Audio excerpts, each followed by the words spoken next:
I've been doing a lot of video messages recently for terminally ill children, and only if they request it, obviously. I don't burst into hospitals and go, "Wake up, Baldy." Look, me twerking on TikTok. Look. No, I did a lot through the pandemic, presumably because they couldn't even see their own family. And it's through Make-A-Wish Foundation. Do you know the charity Make-A-Wish Foundation? They're great, and they give these dying kids their one wish. And if it's me, I always say yes. And I always start the video the same way. I go, "Why didn't you wish to get better?" What, you fucking retarded as well? I don't do that either, okay? These are all jokes, all right? I don't even use that word in real life, the R word. You just used it, Rick. Yeah, in a joke. That's not real life, is it? I'm playing a role. You sounded pretty convincing. Yeah, because I'm good. You wouldn't level that accusation at other art forms. You wouldn't go up to Sir Anthony Hopkins and go, "Oh, I saw you in Silence the Lambs. You a cannibal, are you?" No, I was playing a role. Oh, seemed pretty convincing. Yeah. It's good. And I'm good, and that's why I do things well. Imagine if I came out here and did things not very well, so you knew I was joking. That'd be fucking retarded.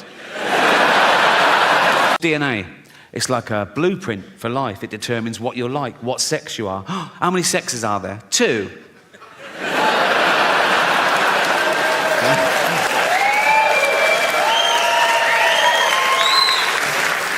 Also, that's where he keeps his testosterone, so he's fucking well hard, right? And if you take a finger and flick a testicle, he's fucked. He's absolutely fucked. He's thrown up, he's on the floor, he's out of the game, absolutely kippered. Why are you putting it on the outside? For a laugh, just for a laugh.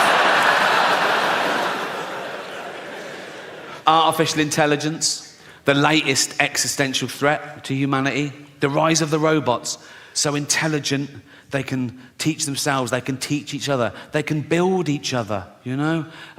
Soon they know everything there is to know, and they hate us. Why wouldn't they, right? And they'll be so realistic, they'll walk amongst us, they'll go to work, right? You know when they're getting really human? When they start calling in sick.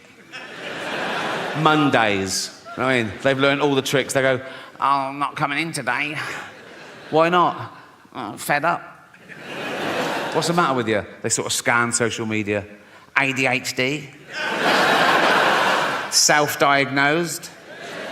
They'll be in HR all the time, won't they? Be like, "Ryan in accounts is robophobic." Why would he say? "Call me a whiny plastic cunt." I think we should be allowed to insult robots when it's happened, you know, because we've made them to make our life easier, and that would get things off our chest, because it's bad enough, isn't it, with real people, you're getting in trouble, saying the wrong thing, people taking things the wrong way now, like, "Oh my God, oh, I made fat Linda cry today. Oh, what happened? I just shouted out to her, then I remembered we only call her that behind her back." I'm sure people didn't used to get offended all the time when I was little. I might be remembering it wrong, but not grown-ups, not your parents, not your grandparents. They grew up dodging bombs and their firstborn having polio and the menfolk dying at 50 of lung disease. They could take a fucking joke, right? It was all about the wind-up. I used to wind up my mum all the time. This is a true story. When I went off to university, after about a week, I phoned home. My mum answered. She went, "Hello?" I went, "It's Ricky." She went, "You all right?" I went, "Not really. I'm in hospital. I think I'm blind." She went, "What?" I went, "No, I'm only joking." Right? She went, "You silly bugger." She went, "I could have had a heart attack." Right? And she's right. She could have had a heart attack. And I knew that. That's how committed I am to having a laugh. You're welcome. You're welcome.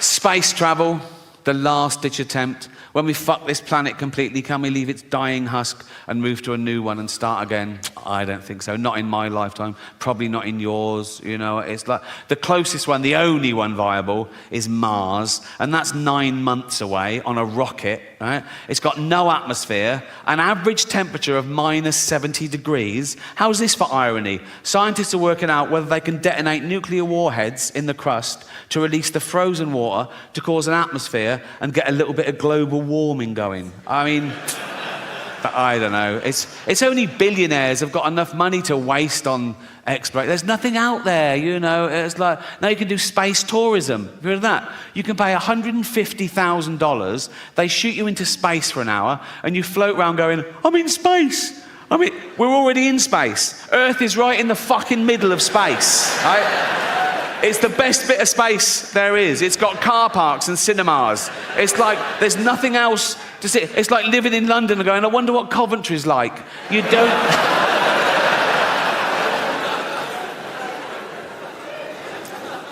But I'm optimistic. I am. I think people care about the planet deep down. I think it's just that most people on the planet don't realise that most people on the planet are destroying the planet. Most people don't realise that in my lifetime, we've wiped out 70% of all animal populations. And what's left en masse on the earth of animals is 36% human, 60% farm animals just to feed humans, and 4% wild now. People don't realise that we have to tear down entire rainforests, the lungs of the earth, just to grow grain, to feed these cows, to feed us. We steal grain from third world countries because they want hard currency. They can't even feed their own people. We take their grain, feed our cattle.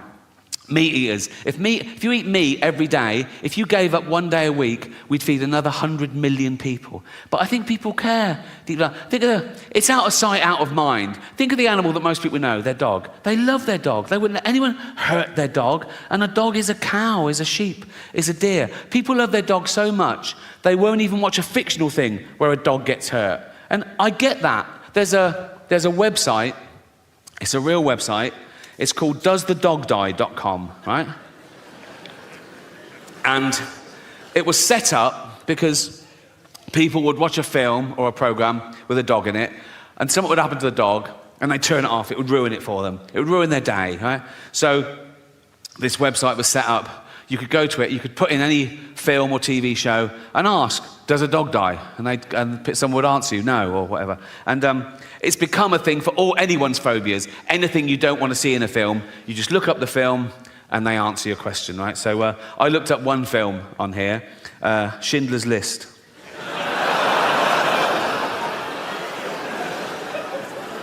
Absolutely real. Schindler's List, doesthedogdie.com, right? First question, does a dog die? No.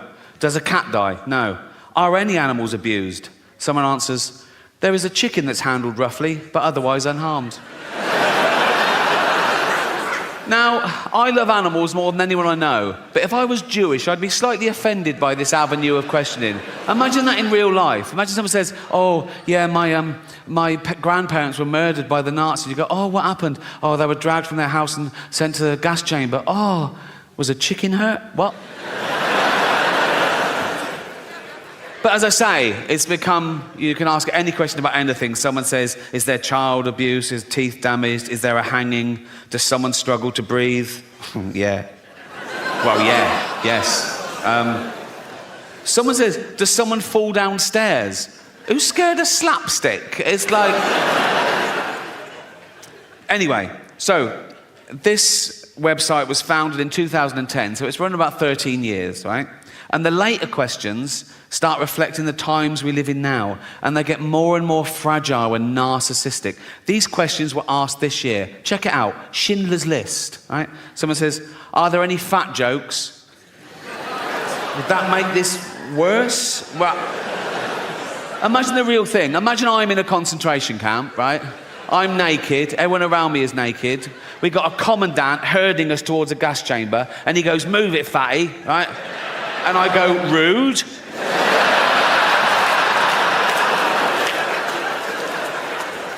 No, that has ruined the whole experience, if I'm honest.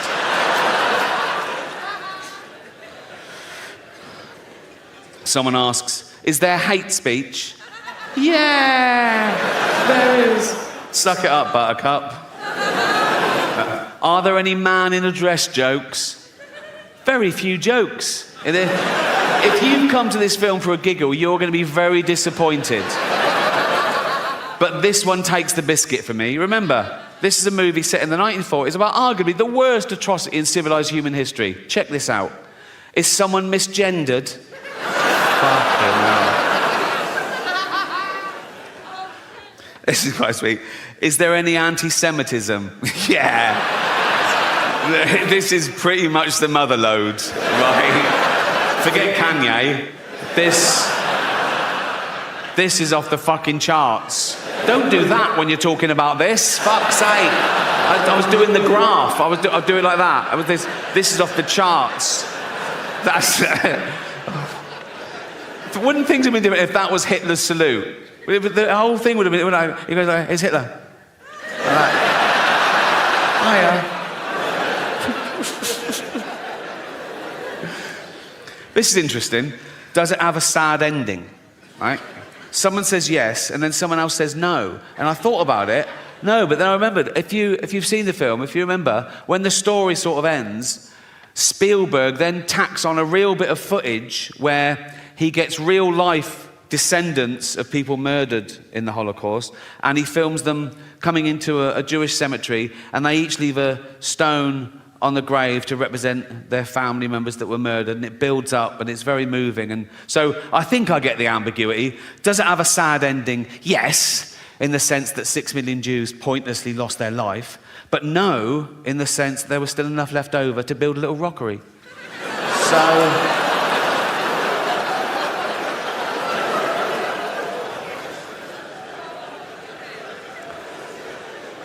I asked one question myself on this.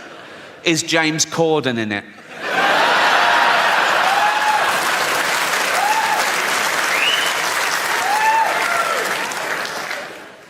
I did look at one other film briefly, Titanic, right? And it's got all the same sort of questions. And the one where it goes, are any animals harmed? Someone answers, there were no explicit scenes of animals being harmed, but Rose did have a goldfish, which probably didn't make it. I think the goldfish in the bowl on the sideboard when the boat hits the iceberg, and he's all like that, right? And people are running around going, we're going in the water. And he's all smug then, and he's going, don't worry about it. Oh no, not water. Then he gets in the sea and he goes, it's very salty, isn't it? It's very salty.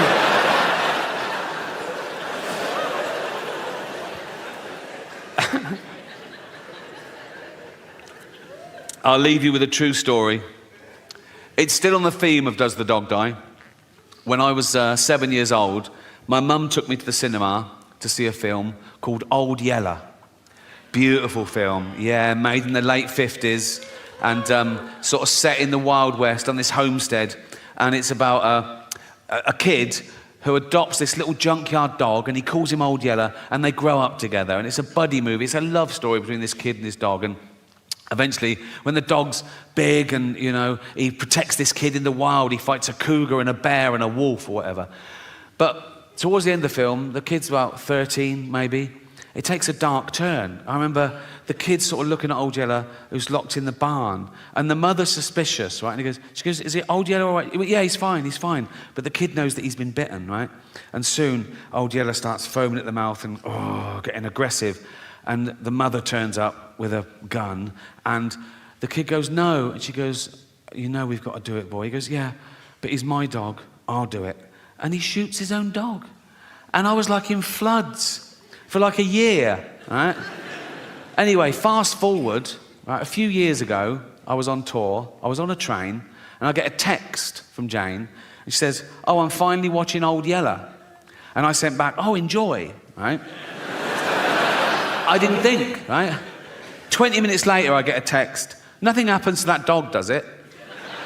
I couldn't believe my fucking luck. I thought she knew, So I sent back, no, of course not. 1 hour later, I get a text, you cunt.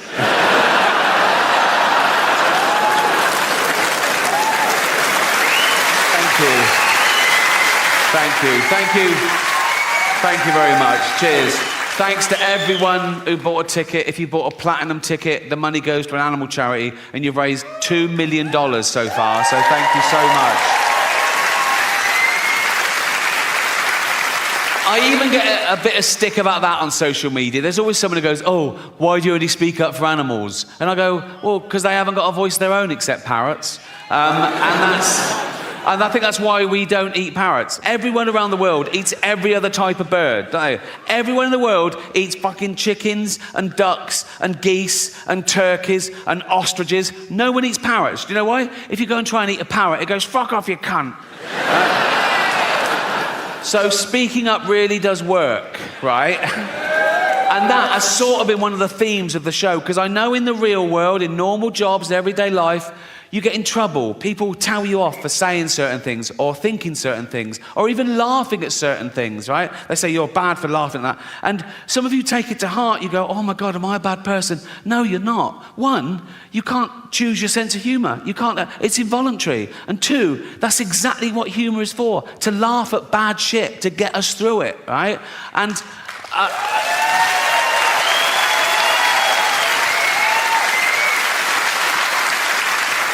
And we've established you can't even choose your own thoughts. How often have you been on a train station and you suddenly thought, what if I just pushed that bloke?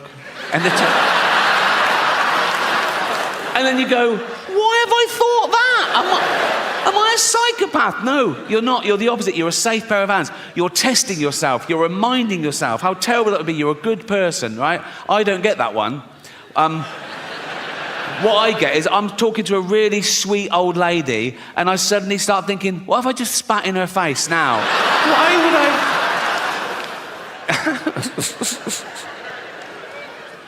I? Another theme of 10 million Chinese paedophiles in China, and there's not enough kids. Because they've been restricting the birth. There's all these poor pedos and they're going, where's all the fucking kids? And, you know... Fuck me, we're having to double up here and... I just thought of a joke then, I can't do it. It is actually too offensive. Okay, all right, I'll do it. But remember, you can't choose your own thoughts, okay? And I just had this thought, right? Chinese paedophile. Goes up to a little Chinese kid and he goes, do you want a puppy? And the kid goes, I'm not hungry.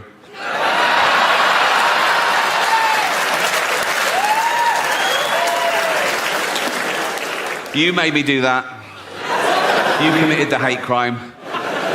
I'm woke, I forgot. Let me get back on track, right, I've got a woke joke, right? You remember those jokes we used to have when we were kids, like doctor jokes, like, Doctor, I keep thinking I'm a pair of curtains. Well, pull yourself together then, right? I've done a woke version of that, brought it up to today's standards, right? So, bloke goes to the doctor. He goes, Doctor, I keep thinking I'm a pair of curtains. And the doctor goes, well, you are then.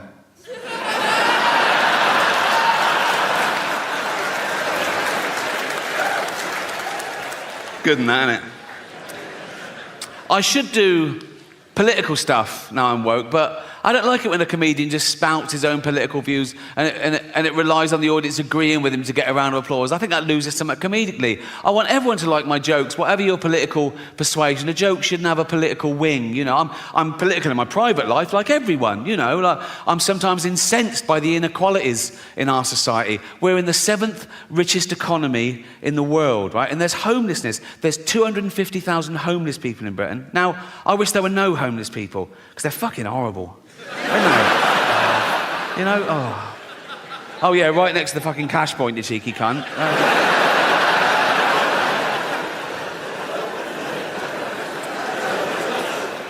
It is a serious problem, and I hope none of you ever find yourself homeless, but if you do, my advice is heroin. Cheers you right up, apparently. I've got one of those mates. My mate said this to me in all seriousness. He said, but the thing about heroin, Rick, he said, some of the greatest albums of all time were created on heroin, weren't they? I went, yeah, but they were created by some of the greatest artists of all time, weren't they? You're a plasterer, right? If I were to give you heroin, you wouldn't come up with Dark Side of the Moon, would you?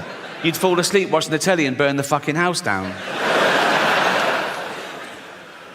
I should do topical stuff, but I never watch the news. I did see one thing recently on YouTube, actually. Do you know the little fella from Game of Thrones? The actor, Peter Dinklage. Do you know Peter Dinklage? Yeah. He was at a junket, and it was for a new thing he was doing, right? And they were filming it. That's why it got leaked onto YouTube. And I don't know what brought it up, but he suddenly started going off on one. Oh God. He was going, it's fucking disgusting. They're still doing productions of Snow White and the Seven Dwarfs. For Christ's sake, it's fucking demeaning. It's 2023. He wasn't happy.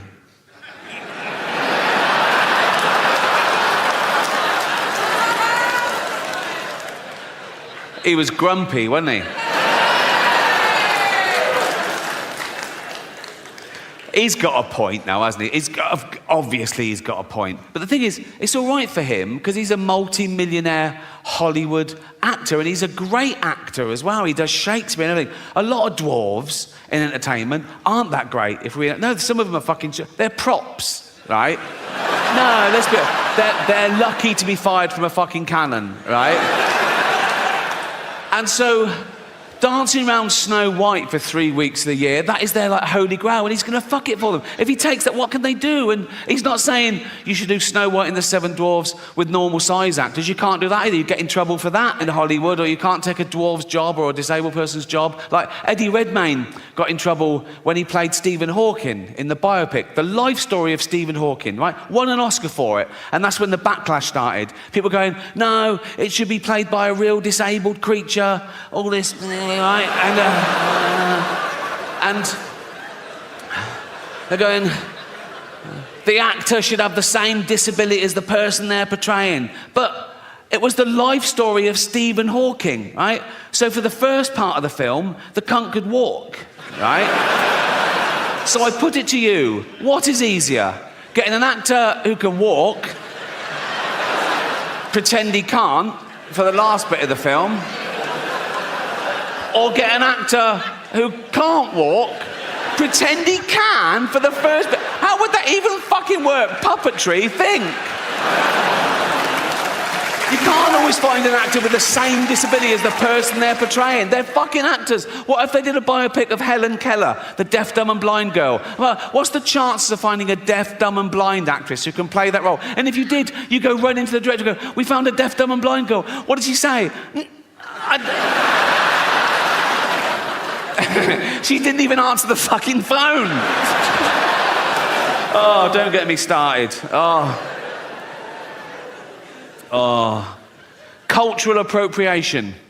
Have you heard of that? Cultural appropriation. The latest no-no. Now, again, in my day, it was considered a good thing to swap ideas with other cultures, with other nations, to share things with other races, to assimilate. It was the opposite of racist. Now it's racist. Gwen Stefani got in trouble in her last video because she had her blonde hair in dreadlocks. People go, no, black people invented dreadlocks, you can't have them, you're white, that's racist. Jamie Oliver got in trouble when he put out authentic jerk chicken recipe. People go, no, black people invented that, you can't have it, you're white, that's racist. Now, black people, they use the N-word, don't they? We invented that.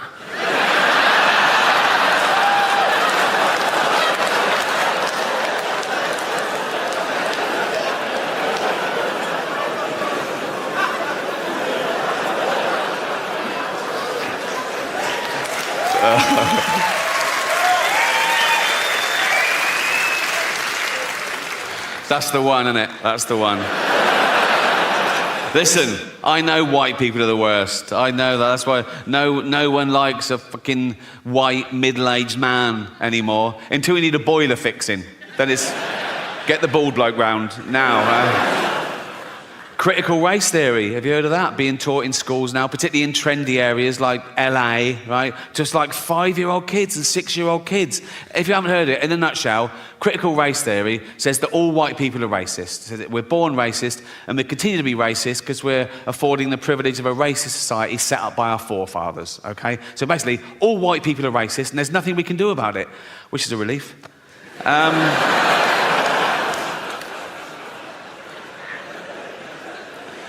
I think the world's going to get harder and harder to understand as I get older and more bewildered. A new dogma arises in the name of progress. Now, dogma is never progressive, however new and trendy, but I think soon I'll be outnumbered. And it was only this year that I ordered my first item off Amazon. All the way through the pandemic, Jane's like, bang, things are arriving, we need this, bang, it's here. Right? And I was going, oh, and she goes, it's easy. I go, I never liked real shopping either, hated real shopping, particularly clothes shopping. I hated clothes shopping when I was young and thin. I really hate it now I'm fat and old, right? once, a shop assistant thought I had my inside leg and my waist measurement the wrong way round. I could see her thinking, do you have an orangutan, sir? No, it's for me, you cheeky. Yeah, I never like real shopping, but I don't trust the internet either. And Jamie's going, just put in your credit card. I don't want to have my credit card details. She went, everyone's got your credit card details. Just put the number in. I went, what one? She went, the long one. She went, oh, fuck me, give it here. There, you're on. Order something. So I thought, oh, I don't want anything. Oh, tracksuit bottoms. You can't have too many. I wear mine till the bollocks fall out, right? So I put in men's tracksuit bottoms, black, zip pockets, about 38 different. Oh, fuck me, they look all right. Size chart. I go, well, they'll be a bit long, but they'll be a bit tight. I thought, $9.99. I thought, oh, fuck it, who cares, right? So I ordered them. They came the next day. I opened them up. They were shit. Now, I don't know what sweatshop they were made in or what little 8-year-old Chinese kid made them, but he should be fucking punished because they And I was looking at where to fucking complain to get him fired, right? And I found out that these kids only get $2 a day in these fucking places, right? But what happened to pride in your work? Do you know what I mean? And I can tell, some of you are thinking, oh yeah, but he didn't think Ricky Gervais would order them. Well, no, but maybe you should be told there's a chance that Ricky Gervais might order them. His owner should sit him down, right? And say, if Ricky Gervais orders these and complains, I'm going to rape your mummy again. What, is that too much? Sorry. No. Leave it with me. Leave it with me. You'll realise this is great satire when I'm dead. So, I don't know how humanity will end, as I say. There's a long list, everything from, I can't believe nuclear wars back on the table, after all we've learned. But I think maybe the rise of the pandemic where parasites and microbes and bacteria and our antibiotics fail, or maybe those things that happen, but we're sort of evolved through it. Like, we'll find out there's pockets of sort of mutant people around the world that are slightly resistant to radiation and slightly resistant to microbes, and we'll sort of start again. Because we don't really understand the mechanism of human evolution since civilization, because it's never been based on, you know, survival of the fittest, where fittest meant just the biggest, strongest male gets to pass on his genetic material. There's other paradigms, right? Nature is brutal. Sometimes it is the biggest, strongest male that gets the female, and even then, she has a litter. If there's a runt, she goes, fuck it, kill that, eat it, share it out amongst the rest of us. Now, we don't do that in human society. We go the other way. We spend more time and care and attention on the weak and the vulnerable to give them a chance. Like, if you're a father and you've got 2 kids, you've got little Timmy, who's 6, right? You've got Jack, who's 8, and you go to little Timmy, you go, Timmy, what do you want for Christmas? And he goes, motorised wheelchair. I promised Jane I wouldn't do the voice, and I fucking forgot. It's too late now, isn't it? What do you want for Christmas, Timmy? Motorised wheelchair. Right, well, they start at $2,000, so fucking hell. What do you want, Jack? Just a tennis racket, please, Dad. Oh, good lad. How is your tennis? Best in the school. Oh, you... Good. Also a ramp. Fuck me. What, so now we're doing fucking building work at Christmas, are we? Fuck me. Oh, sorry, Jack, can't afford your tennis racket. We've got to spend all the money on a ramp and a motorised wheelchair for this money-grabbing little fucking... Why do you need a motorised one? No arms. That's fair enough. That is fair enough. I can tell some of you feel a bit uncomfortable laughing at little Timmy, who's a little 6-year-old lad. He's got a funny little voice because his chest is all fucked. Got no arms, no legs, just like stumps, right? But let me tell you something about Timmy to make you feel better about yourselves. He's a fucking racist. Yes. Horrible little shit, he is. You little fucking bigot. You disgusting little fucking racist, you racist scum, you filthy little fucking, you fascist, you fucking, you disgust me.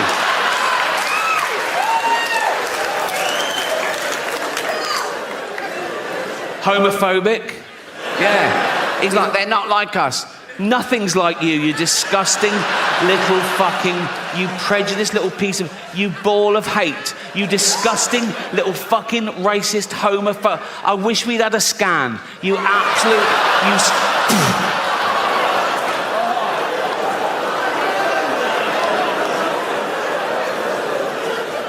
misogynist. If he could, he'd rape. There's your little Timmy.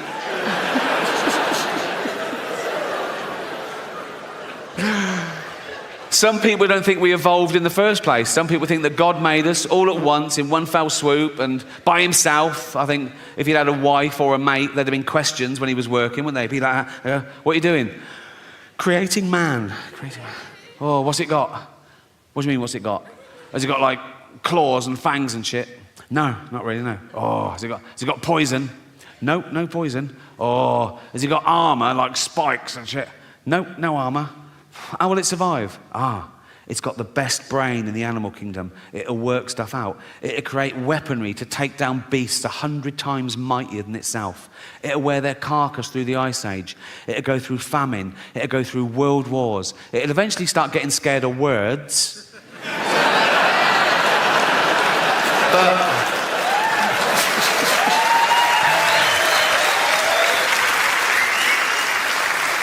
for 10,000 generations, it'll be top dog. Oh. What are they? His testicles. Oh. What are they for? He keeps everything in there. His seed, his DNA. What's either, okay? These are all jokes, all right? I don't even use that word in real life, the R word. You just used it, Rick. Yeah, in a joke. That's not real life, is it? I'm playing a role. You sounded pretty convincing. Yeah, because I'm good. You wouldn't level that accusation at other art forms. You wouldn't go up to Sir Anthony Hopkins and go, I saw you in Silence the Lambs. You a cannibal, are you? No, I was playing a role. Oh, seemed pretty convincing. Yeah. He's good. And I'm good, and that's why I do things well. Imagine if I came at her and did things not very well, so you knew I was joking. That'd be fucking retarded. Has anyone ever bothered asking the dolphins if they mind swimming with dying kids? You know what I mean? Because that can't be fun for somebody. They're like flipping around and suddenly dumps a truckload of pale teenagers flailing. And the dolphin's like, what the fuck is this? What the fuck's this? Oh, fucking hell. Let them do it. Oh, fuck. They're all dying. Of what? That one just stuck his fingers in my fucking blowhole. He's not going to be around for long, nor am I if I can't fucking breathe.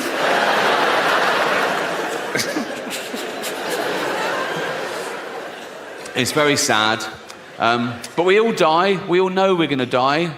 And we all do die. So it doesn't really matter if we die one at a time along the way or all at once in one big final Armageddon. The result is we're all going to be dead one day and we're all going to be dead forever. And I've been to a lot of funerals in my time. You live this long, you know a lot of people, they die, right? And I don't mind funerals because it's the end.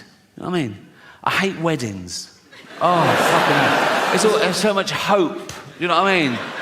And they're needy and arrogant. It's out. They go, oh, do you want to come and watch us for 12 hours? No, fuck no. Even the invite is arrogant, isn't it? It's like a royal decree. You are cordially invited. It's not a fucking honour. I don't want to go to your shitty wedding. Do you know what I mean? And then you go, oh, right, yeah, when is it? And they go, 2 years' time. They know you haven't got an excuse for 2 years' time. So you just have to hope that one of them dies. You know what I mean? And so you go, oh yeah, I'll be there, yeah, where is it? And they go, India. Oh, fuck off. I'm not having injections for you boring bastards. And I've got a big family now, a big extended family, and there's always one of them getting married, and they know I've got a bit of cash, so I can't give them a tea set anymore. I've got to get them their first fucking house. You know what I mean? I've got a big family because I had older brothers and sisters, and they all had loads of kids, and their kids have had loads of kids, and their kids have had loads of kids, because we're chavs. Basically. There's a new baby every Christmas. It's one of those families. You know what I mean? I go home, it's crowded. I go, oh, whose is that? Oh, yours is it? Oh, well done. I don't know him, I don't know her. You know what I mean? It's like, but what I've done over the last couple of years, I've got them each individually, right, in private, and I've told them that I'm leaving my entire fortune to just them, right? But to keep it secret. So they all love me, right? And I'm not doing a will, so my funeral is going to be a fucking bloodbath. I'm at that age now where people ask me what I've got planned for my funeral. Even journalists say, oh, what's your funeral? I go, I haven't planned it. They go, no, it's fucking depressing. Also, I don't care. I'll be dead. They go, don't care about what people think of you. No, I'll be dead. They go, what about your legacy? Fuck my legacy. You can't plan your legacy. I think of all these people who died thinking they'd be loved forever, eminent people going, there is a statue of me in the town square. And now they're pulling down the statues, aren't they? Going, pull down this fucking statue. Why? He was a slave trader. Pull down the fucking statue. He built the hospital. Should we pull that down? No, leave the hospital. Leave the hospital. Just pull down the fucking statue.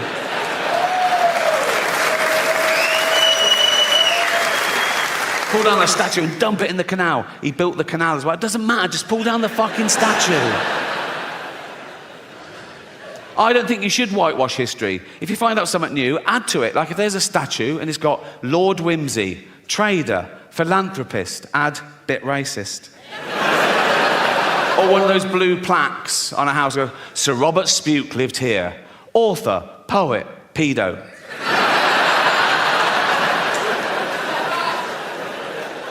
I think we live too long. That's why we have time to worry about all this. We're not meant to live this long. As a species, we're about 300,000 years old as Homo sapiens. We've been around as hominids for a few million years. And of course, along with every other life form that exists at the moment, we've been evolving for 3.5 billion years. Everything that exists at the moment all came from the same little blob of organic matter 3.5 billion years ago. That's why it annoys me when people say, oh yeah, humans, we're the most evolved. We're not the most evolved. We're no more evolved than the slug or the snail. People go, oh, come on, look at them. Yeah, they got it right early doors. Nature keeps testing them. Do you want eyes? No. Not really. No. I have noticed one thing about the slug and the snail. Let's not split hairs, let's be honest. The snail is basically a slug with a shell on it, isn't it, right? But if you pull the shell... A what? A Labrador? Throw in a kitten, I'll give you a blowjob. I'll go over like that. Kitten, puppy, come.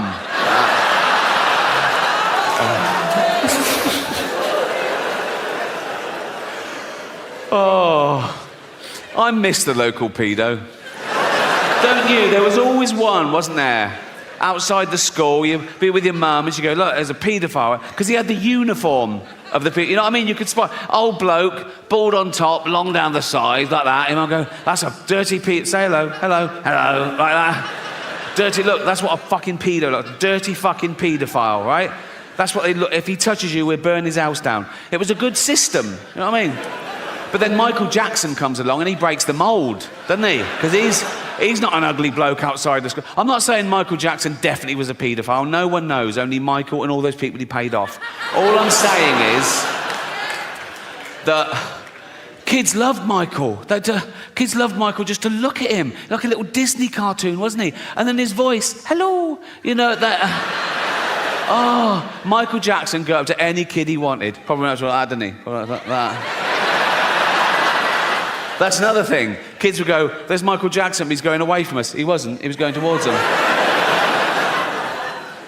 But people don't care, because he's so good, right? He's so good. He's so popular as well. I think if he'd have lived to stand trial, he'd have beaten the rap, because everyone loves him. And he'd be so vulnerable in court as well, wouldn't he? He'd be there like that, and the judge would go, Michael, did you fiddle all those kids? And he'd go, hee hee. Judge would go, cased it, get out of here, you scam, go on.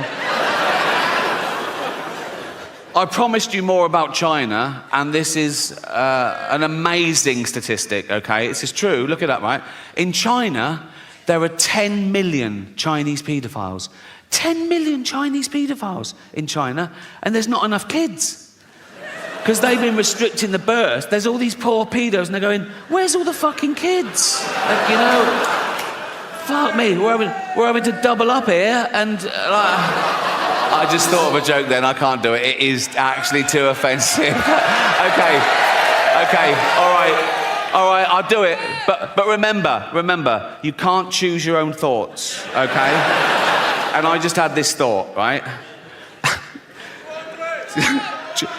Chinese paedophile goes up to a little Chinese kid and he goes, "Do you want a puppy?" And the kid goes, "I'm not hungry."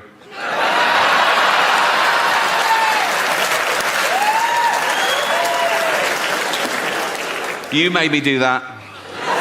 You committed the hate crime.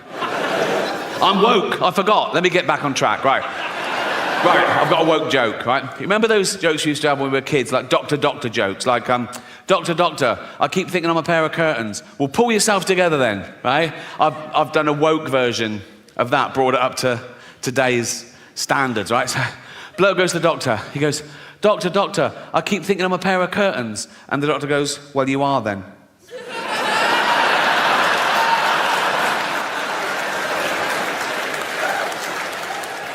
Good than that, isn't it?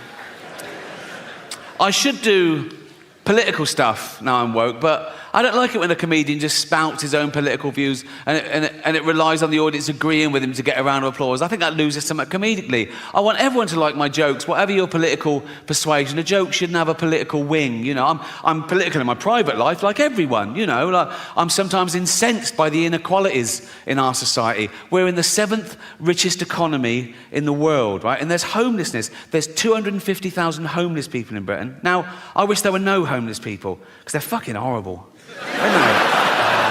You know, oh yeah, right next to the fucking cash point, you cheeky cunt.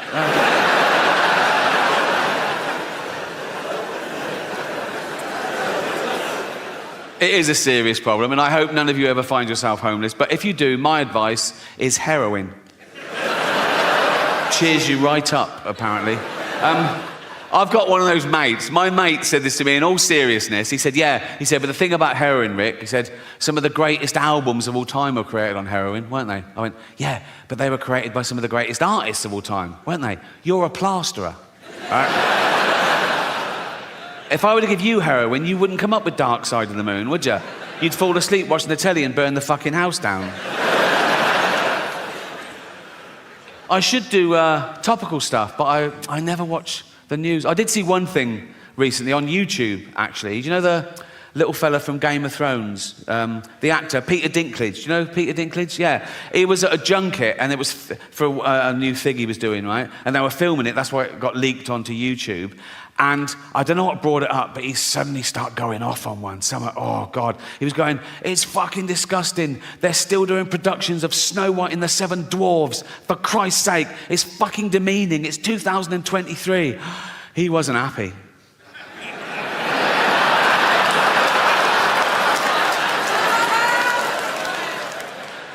He was grumpy, wasn't he? He's got a point now, hasn't he?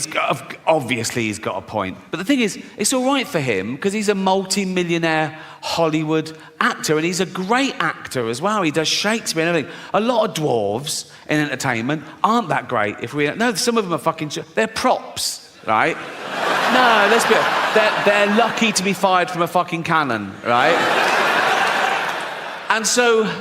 dancing around Snow White for 3 weeks of the year, that is their like holy grail, and he's going to fuck it for them. If he takes that, what can they do? And he's not saying you should do Snow White and the Seven Dwarfs with normal size actors. You can't do that either. You get in trouble for that in Hollywood, or you can't take a dwarf's job, or I thought she knew, or so I sent back, no, of course not. 1 hour later, I get a text, you cunt.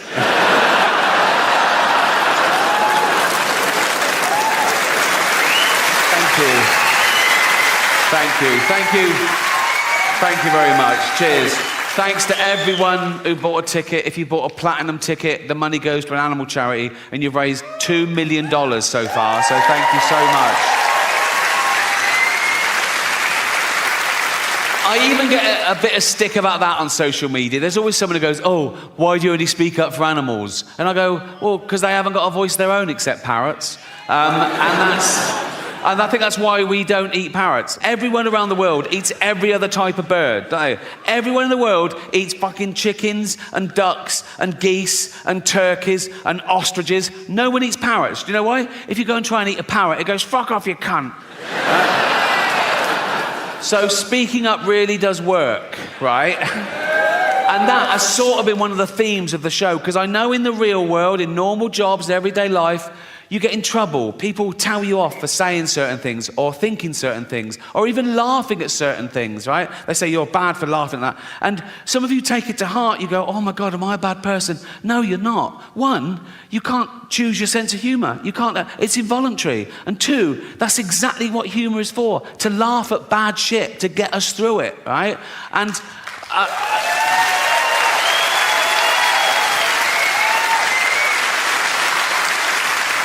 And we've established you can't even choose your own thoughts. How often have you been on a train station and you suddenly thought, what if I just pushed that bloke? And then you go, why have I thought that? Am I a psychopath? No, you're not. You're the opposite. You're a safe pair of hands. You're testing yourself. You're reminding yourself how terrible that would be. You're a good person, right? I don't get that one. What I get is I'm talking to a really sweet old lady and I suddenly start thinking, what if I just spat in her face now? Why would I? Fair, doesn't it? Like I could go up to Britain's biggest gay and go, all right, Alton, all right? And he'd love that. He'd fucking love that. If that's your game, you want to be top of the pile, so to speak, right? I'd go, all right, Alton. He'd go, yeah. I'd go, ha, ha, ha, ha, ha, ha, you're not a gay. He'd go, I bloody am. He'd go, I'm going to sue you. I go, you can't. You can't. He'd go, but know that I am gay. I go, I don't believe you are. He'd go, well, come on with me and see the shit I do if you don't believe me.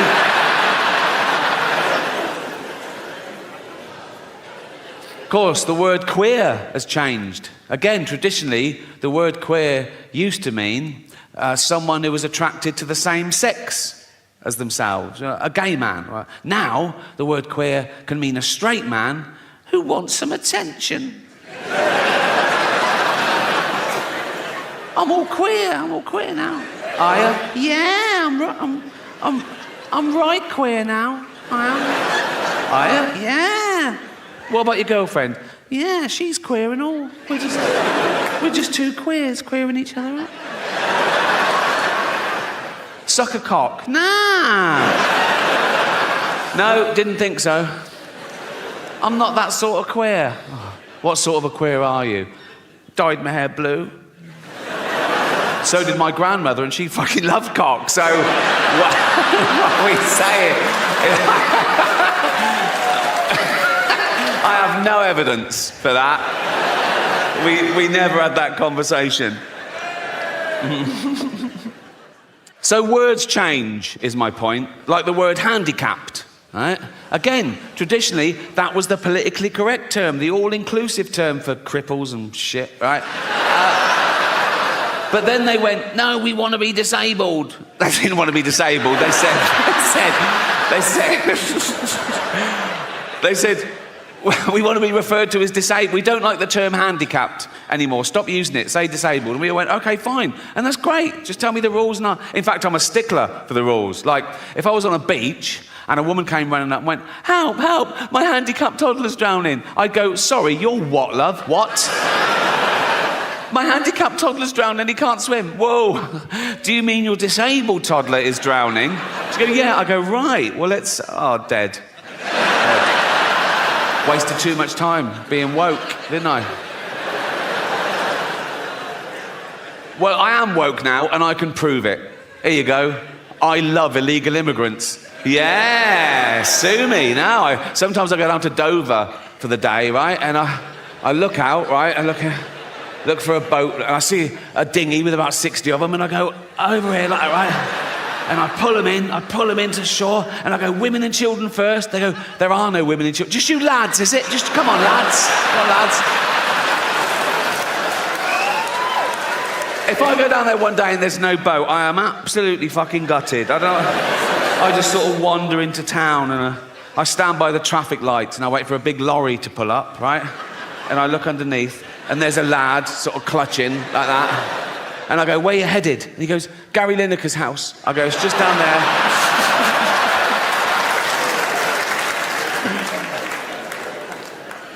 Yeah. Fuck borders. Fuck, we don't need borders, do we? Be like the Vikings. They didn't care about borders, did they? I've got a little bit of Viking blood in me. Well, we all have, because of all the raping they did. They say it was raping and pillaging, but I think it was mainly for the raping. I think they added the pillaging bit for the wives. I mean, they went down one day and went, right, we're off to Great Britain. Oh, why? Just a bit of pillaging. Just pillaging. Just pillaging, babe. All right. Why are you wearing your rape hat? So this show is called Armageddon, and it's all about how I think humanity might end, because there's a long list of possibilities, you know. We're on a precipice, you know. It could be anything from global warming, the rise of the pandemic, you know, nuclear war, our own stupidity, basically. Because we are getting more stupid as a species, no doubt about that. You can now do a university degree course in Taylor Swift. How fucking low academically can you go? There's an institute in London called the School of Flower Arranging. I went past it, I couldn't believe it. School of Flower Arranging. I looked in, and there's people having lectures. Flower arranging. My mum used to pick flowers every day from the garden, cut flowers, put them in vase. Fuck me. Oh, sorry, Jack, can't afford your tennis racket. We've got to spend all the money on a ramp and a motorised wheelchair for this money-grabbing little fucking... Why do you need a motorised one? No arms. That's fair enough. That is fair enough. I can tell some of you feel a bit uncomfortable laughing at little Timmy, who's a little 6-year-old lad. He's got a funny little voice because his chest is all fucked. Got no arms, no legs, just like stumps, right? But let me tell you something about Timmy to make you feel better about yourselves. He's a fucking racist. Yes. Horrible little shit, he is. You little fucking bigot. You disgusting little fucking racist, you racist scum, you filthy little fucking, you fascist, you fucking, you disgust me.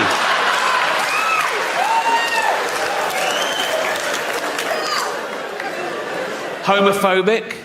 Yeah. He's like, they're not like us. Nothing's like you disgusting little fucking, you prejudiced little piece of, you ball of hate, you disgusting little fucking racist homophobe. I wish we'd had a scan. You absolute, you...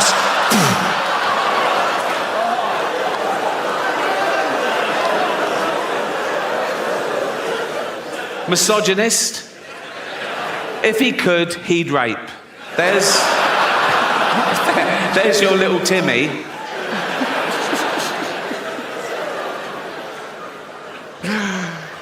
Some people don't think we evolved in the first place. Some people think that God made us all at once in one fell swoop and by himself. I think if he'd had a wife or a mate, there'd have been questions when he was working, wouldn't they? He'd be like, what are you doing? Creating man. Oh, what's it got? What do you mean, what's it got? Has it got like claws and fangs and shit? No, not really, no. Oh, has it got poison? Nope, no poison. Oh, has it got armour like spikes and shit? Nope, no armour. How will it survive? It's got the best brain in the animal kingdom. It'll work stuff out. It'll create weaponry to take down beasts 100 times mightier than itself. It'll wear their carcass through the Ice Age. It'll go through famine. It'll go through world wars. It'll eventually start getting scared of words. But...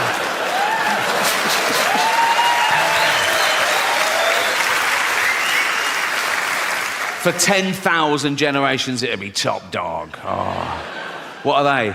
His testicles. Oh. What are they for? He keeps everything in there. His seed, his DNA. What's DNA? It's like a blueprint for life. It determines what you're like, what sex you are. How many sexes are there? 2.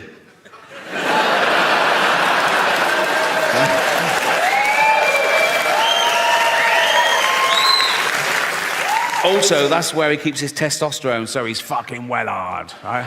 And if you take a finger and flick a testicle, he's fucked. He's absolutely fucked. He's thrown up, he's on the floor, he's out of the game, absolutely kippered.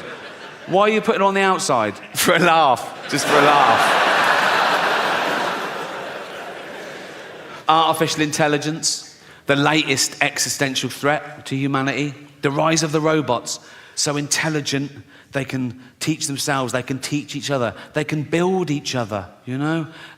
Soon they know everything there is to know, and they hate us. Why wouldn't they, right? And they'll be so realistic, they'll walk amongst us, they'll go to work, right? You know when they're getting really human? When they start calling in sick. Mondays. I mean, they've learned all the tricks. They go, "Oh, I'm not coming in today." Why not? "Oh, fed up." "What's the matter with you?" They sort of scan social media. ADHD. Self-diagnosed. They'll be in HR all the time, won't they? Be like, "Ryan in accounts is robophobic." Why would he say? "Call me a whiny plastic cunt." I think we should be allowed to insult robots when it's happened, you know, because we've made them to make our life easier, and that would get things off our chest, because it's bad enough, isn't it, with real people, you're getting in trouble, saying the wrong thing, people taking things the wrong way now, like, "Oh my God, oh, I made fat Linda cry today. Oh, what happened? I just shouted out to her, then I remembered we only call her that behind her back." I'm sure people didn't used to get offended all the time when I was little. I might be remembering it wrong, but not grown-ups, not your parents, not your grandparents. They grew up dodging bombs and their firstborn having polio and the menfolk dying at 50 of lung disease. They could take a fucking joke, right? It was all about the wind-up. I used to wind up my mum all the time. This is a true story. When I went off to university, after about a week, I phoned home. My mum answered. She went, "Hello?" I went, "It's Ricky." She went, "You all right?" I went, "Not really. I'm in hospital. I think I'm blind." She went, "What?" I went, "No, I'm only joking." Right? She went, "You silly bugger." She went, "I could have had a heart attack." Right? And she's right. She could have had a heart attack. And I knew that. That's how committed I am to having a laugh. You're welcome. You're welcome.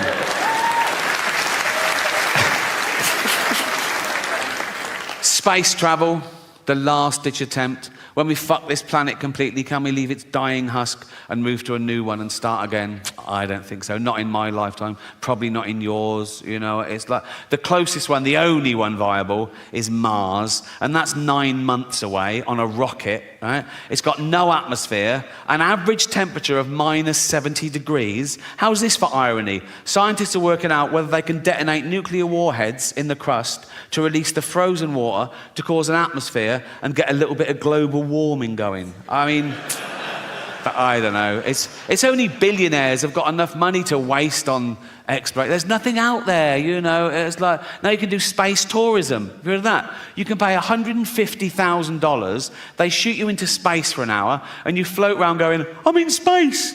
I mean, we're already in space. Earth is right in the fucking middle of space, right? My last show, Supernature, dropped on Netflix last year. Big backlash, wasn't there? Big backlash. People going, "You can't say that." You can. You can. I did.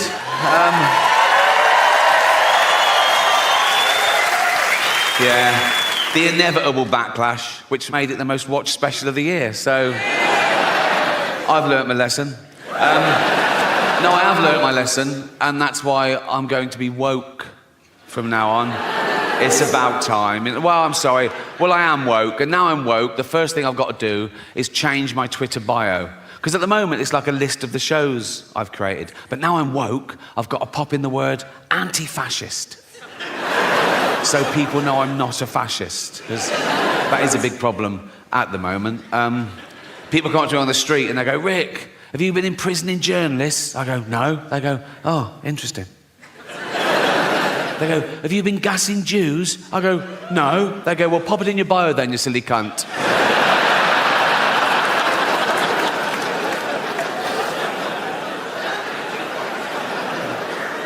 So yeah, I'm not a fascist. It's an odd thing to just declare, isn't it, that you're not a fascist? We assume, don't we? You wouldn't go up to someone on the street and do that, would you? And go and say, oh, by the way, I'm not a fascist. You know, it's like they protest too much. It's like going into a school and going, I'm not a pedo, so just forget I even mentioned it. So these kids are safe running around me. They can run around naked for all I care. I'm not a pedo, so...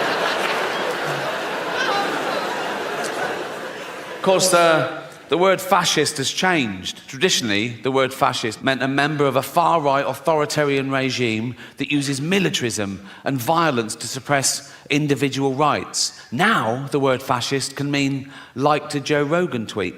So, words change, yeah? And that's part of the reason I'm going to become woke, is words change, and I don't want to be left behind, you know? I don't want to end up like my granddad in the 70s. Oh, he was all like, coloureds this and queers that. Oh. Although the word queer is all right again now. So if you wait long enough, it just goes full circle. Just be patient is my... So yeah, you can use the word queer. You still can't use it as a noun, only as an adjective. You can't go up to someone and go, you're a queer, but you can go, hear about Darren? He's queer now. If Darren is definitely bent. You can't go around just slagging off Darren willy-nilly. Do you know what I mean? You can get sued in this country for saying someone's gay if they're not, you know, which is a homophobic law, because you can't be sued the other way around. You can't be sued for saying someone's not gay if... He goes, yeah, you know you can say retard. Why? Think, you thick cunt. Just think.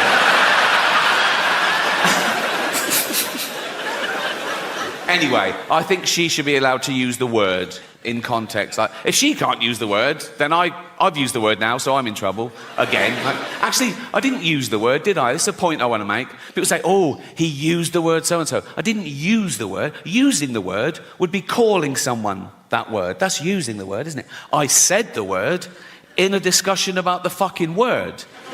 That should be allowed, shouldn't it, amongst adults? And if there's one thing we should all agree on, whatever side of the political fence you're on, we should all agree that free speech is still a really good thing. It always has been. And it always will be. But now there's factions of people go, oh no, we got it, we don't like it, we've changed our mind, it wasn't going well for us, we don't like free speech anymore. People who want free speech, they only want free speech so they can go around saying awful things. Which just isn't true. And even if it was, the good thing about free speech is people can say awful things back. It's a really good system, right? And you can't say anything under the laws of free speech. That's a total misconception. There are loads of caveats to free speech, all of which I agree with, actually. You can't incite violence. Good rule. You can't slander people. Good rule. You can't libel people, you know? Fascinating fact about libel law. You can't libel the dead. So I could stand here and say, Gandhi used to take it up the arse. If I wanted. Which I do.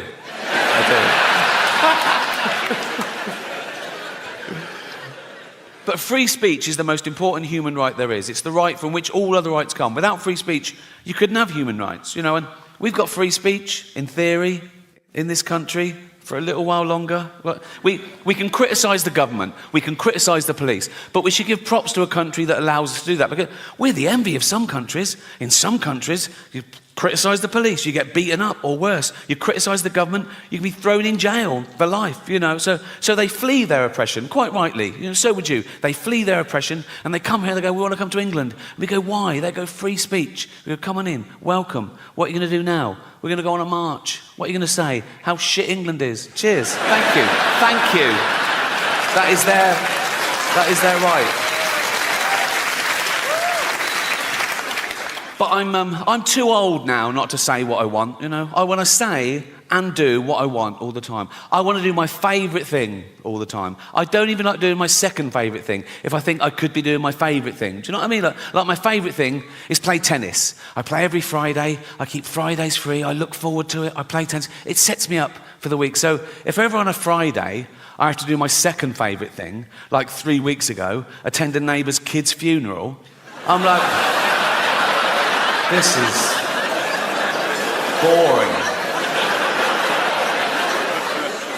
But we all want respect, right? In society. We can't help that. That's in our evolution. That's group selected from when gossip used to control the tribes, right?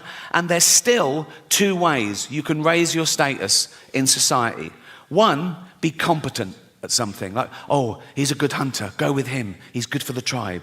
The other way you can raise your status is have virtue. Like, oh, he's not a great hunter, but he's wise or kind or whatever, you know. And then, with the advent of social media, people suddenly discovered they could just say they were virtuous. No evidence, no proof, just loads of flags in their bio, right? And they would raise their status by bringing other people down, catching other people out. Oh, look what he said. Oh, he's not as virtuous as me. Look how good I am. Look how bad. And that's where the term virtue signalling comes from, right? And I hate it when they bring their kids into it. You can believe what you want, have opinions what you want, vote how you want, but go on a march, great. But when I see a 5-year-old holding a placard, he doesn't know what that says. That's the adult, you know. Like I saw someone tweet this once. Someone tweeted, my 4-year-old just looked up at me and said, Mummy, why does Rishi Sunak hate poor people?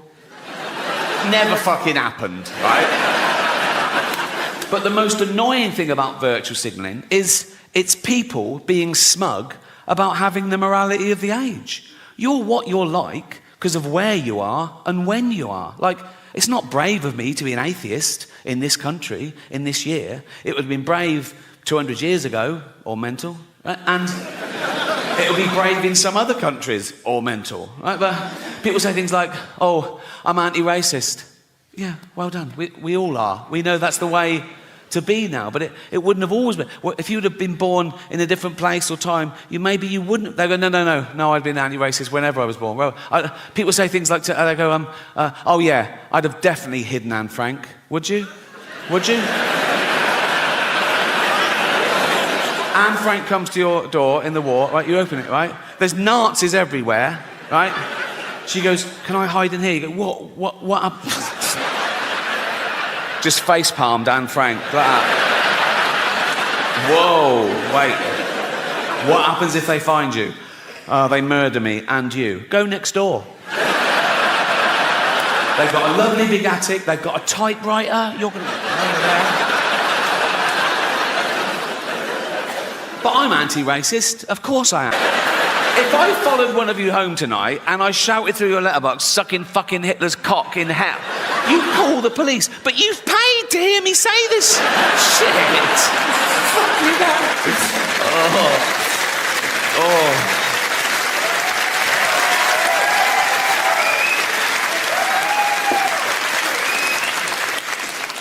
I'll tell you what's very popular in England at the moment, and in America, particularly California. Mental illness. Oh, it's taken off. It's taken off a trip. When I was at school, you were either thick or clever, normal or mental, right? Now there's like 1,000 new mentals, right? And it used to be a stigma. They go, I'm not mental. Now people go, I'm mental. You know what I mean? They want to, I'm mental. It's like everyone I know in media is ADHD. They go, I'm ADHD. I'm ADHD. Yeah, so I'm ADHD. Take the test. Yeah, I took the test 5 times, passed it on the 5th. Oh, well done. Right? They go, and it's like, I'm writing a song about it, I'm writing a poem about it, I'm writing a book about it. Oh, well, yeah. And they brag about it. They put it in their CV and in their... it's got disorder. When did we start bragging about having a disorder? 20 years ago, you wouldn't have got given a business card and it said Ron Pike, anal warts. You know, just... keep it to yourself. No one cares. I think the new pandemic amongst the youth is going to be fear and anxiety, because now we've had a whole generation who grew up with social media. Instant gratification doesn't build character. They're not socialised properly. They can't deal face to face with people because they're used to hiding behind an identity and an avatar, and now they've got teachers and parents enabling their mental illness as opposed to trying to snap them out of it. And now they fear the thing they once loved. They're worried about the internet and AI. Young people are really worried about artificial intelligence. And I say this about AI: if it starts becoming a burden, switch it off, right? Like we did Nan. And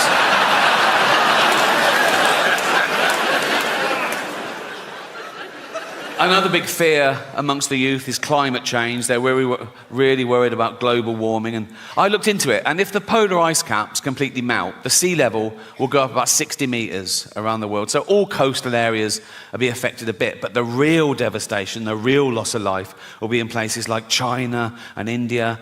So relax. It's fine.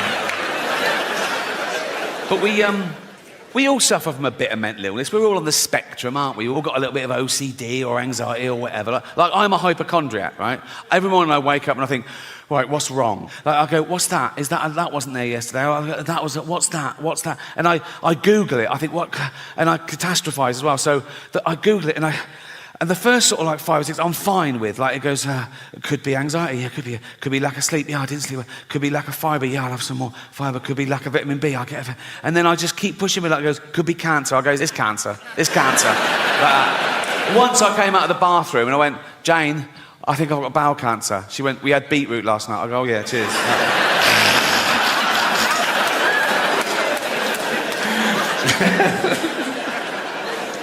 I want to end with a couple of true stories, if I may. As I said, I think this is my most honest and confessional show so far. So I want to talk about something I haven't talked about before, and that's to give you a glimpse behind the curtain of the Golden Globes. Right? And thank you. I last hosted the Golden Globes in 2020. It was the 5th time over a 10-year period, and I liked them more and more, and the last one was my favourite, because the world changed in that 10 years. You know, like the first time I hosted them in like 2010, the press of America, they hated me. Right? Who is this annoying Brit insulting the most important people on the planet? By the last time I hosted, they were like, yeah, go on, fuck them. Fuck them, right? Because ordinary people had got sick and tired of being lectured by these multi-millionaire, nothing wrong with that, these liberal elite entertainers telling them how to vote and how to recycle, when everyone knew they were getting free jet rides to Pedo Island. So it really hit the zeitgeist. But it was always the same deal. Whenever they said, do you want to host? I said, yeah, I'll host. I said, but I'm going to write all my own jokes, which was unheard of apparently. I said, I'm going to write all my own jokes, and I'm not going to rehearse, so you can't hear the jokes beforehand, and you can't cancel any. And they let me do that. I did have to show a lawyer the jokes about an hour before to make sure I hadn't broken any laws, and I never had, because I know the law. Sometimes the lawyer would go, are you sure you want to say that? Right? And I go, is it legal? They go, yep, technically. I go, let's do it. Right? I've never had a joke stopped by the Golden Globes. That says something about them, to be fair, right? So, anyway, thank you. This last time, they said, oh, you've got to see the lawyer the day before now. I went, okay, great. So I was driven to the Beverly Hills Centre, and they're all setting up, right? And the photos of the A-listers are all in their chairs. I go, oh, there's Brad, there's Leo, there's Bob, oh, this one. And this big guard showed me to this room, and he opened the door, and he shut it behind me, and I looked, and there were suddenly 10 lawyers in suits. It was usually like this middle-aged woman in a jumper, right? And I thought, what the fuck's happened? I think, oh, is it because it's my last time and they're just making sure I don't say anything? Right? And they were there, and I went, hi. They went, hi. I said, should I do the monologue? They went, please. Tough crowd. Right? So I had the monologue, right? And I was sort of going through, it was like 7 or 8 minutes long. So I was doing the jokes, and after each joke I sort of looked up, and they were sort of going, making notes like that. A couple of the younger ones were going like that, right? And I got to the end, and I went, that's it. And they went, good. I went, oh, great. I went, yeah. And then the head lawyer, he was about 60 years old, he had like white hair. He went, oh, yes, there was one thing. Now, I did this joke, I don't know if you remember. It went, the world got to see James Corden as a fat pussy. He was also in the movie Cats, but no one saw that. And it goes on, at one point I go, but Dame Judi Dench said it was the role she was born to play, because she loves nothing better than plonking herself down on the carpet, lifting her back leg, and licking her own minge. Right? So, this lawyer went, he said, this is all true, by the way. He went, when you say James Corden is a fat pussy, that's just referring to his role in Cats, right? I went, yeah. Yeah, definitely. Nah. And he went, okay, great. thought, this is easy. I wanted to go, call yourself a lawyer, right? And that was it. And I went, have a great show. And I left. And as I was leaving, I saw one of the other lawyers lean in and show this head lawyer his iPhone. And the head lawyer went, oh. But even though I don't have children of my own, people still show me photographs of theirs, like I give a shit. I don't mean my own family, they've given up, right? I've got older brothers and sisters, they've all had loads of kids, their kids have had loads of kids, and their kids are having kids. It's like a pyramid, there's about 50 of them. I don't know all their names, I see them at Christmas. They come running over, Uncle Ricky. They know I've got a bit of cash. They go through my pockets and fuck off. It's like being mugged by mice, right? No, I don't mean now, I mean strangers, right? So I can be busy, I can be working, I can be on the set of a TV show or film or something. I can be stressed, I can be producing it or directing it. And you get someone who comes in for one day, like he's got one line or a stunt man. They come over, they introduce themselves, and I go, oh yeah, good to have you, I'll be with you in a minute. Then they hover, right? And they say, busy? I go, yeah, yes, yeah. I go, oh, you working the weekend? Not filming, but I'll be in the edit or something. So yeah, and they go, oh, taking my youngest to ballet lessons. Oh, great. Yeah, she's 8. No. I got a photograph of her here. I want to go, oh, you know what? Show me if she goes missing.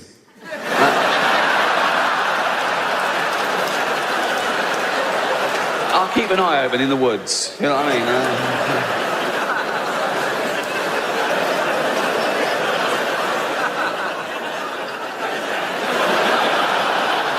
But you've got to go through the whole polite rigmarole. You've got to go, oh, she's beautiful. Yeah. It's got to be that long. Too short and it's awkward. They know. You go, yeah, right. Oh. Too long and it's like, oh.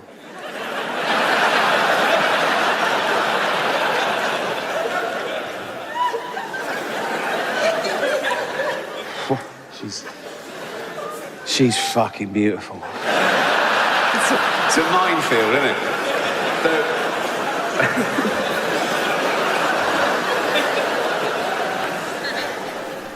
I'm not out of touch, but I am spoiled. And there's a difference. I'm not out of touch. I didn't have any money till I was 40. I've got the same family and friends, same values. But I am spoiled because opportunity and privilege spoils you. And it doesn't take much, right? I'll give you an example. Right, first time I started making it in America, the next time we flew, we were met at the plane by a bloke in a suit and a thing, and he just walked us past the queue like that and straight out the other side, right? And the first time it happens, you're sort of horrified. You're going, oh my God, everyone's looking at me and pretending to be late. Oh God, a baseball cap. Oh God.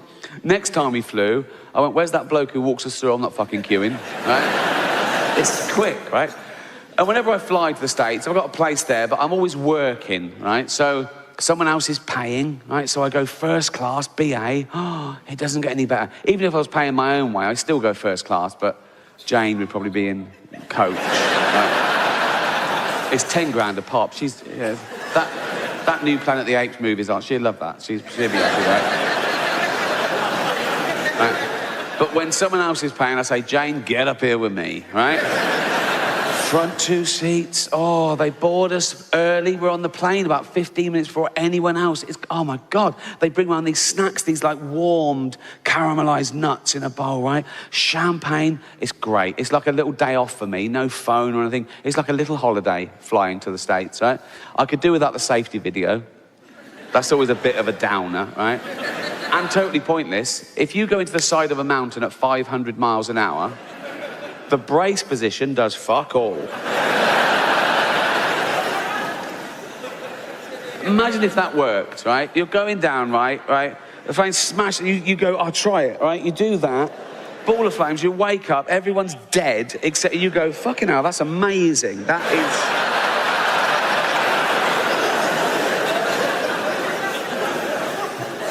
And they always use that voice, don't they, on the safety? They always use that voice, that calming, hypnotic voice. Like, nothing bad will happen. They're saying horrendous things, but they're trying to make you think, nothing bad will happen, because I'm using this voice, so don't worry about it, right? They say things like, in the event of the plane landing on water, it smashes the fuck to bits, right? But they don't say that. They say, in the event of the plane landing on water, your life jacket is equipped with a whistle. A fucking whistle. So the plane hits the water, smashed to bits. Everyone's dead except you by a miracle. You're bobbing around in the Atlantic Ocean. 4 degrees that water is, right? You've got about 15 minutes before hypothermia sets in, right? Or eaten by a shark, or you drown, and you're hoping they've dispatched air sea rescue, and you're going, oh my God, I'm bruised and broken. I'm going to die. I don't want to die. What happened now? I don't know what I'm doing. Hold on.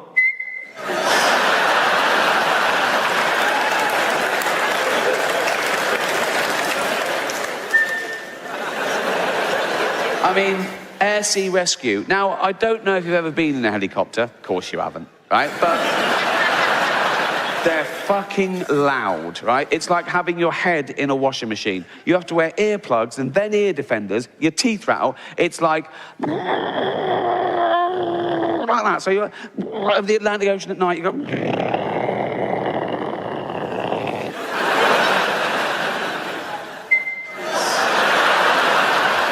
Never gonna happen. It's never gonna happen.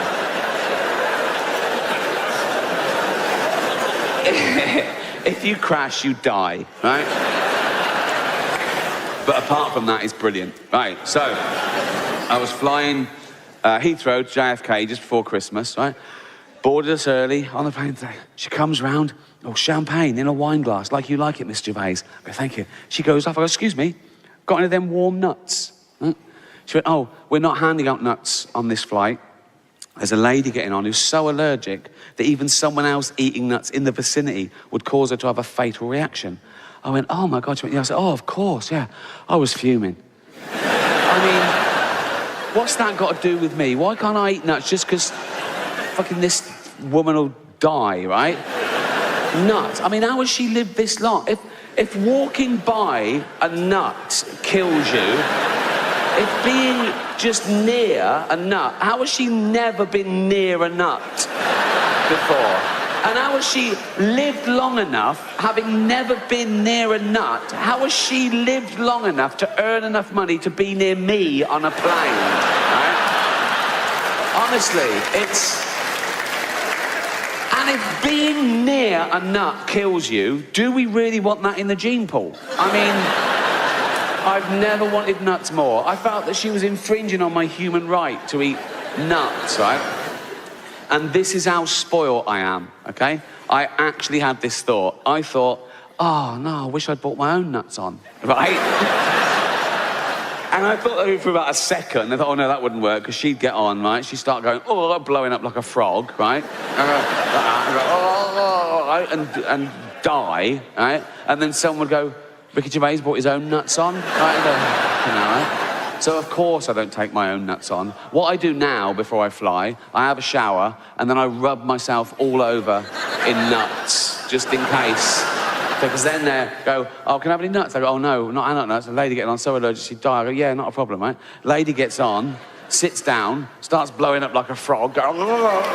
I'm going, what's the matter? I'm touching her all over. I go, what's the matter?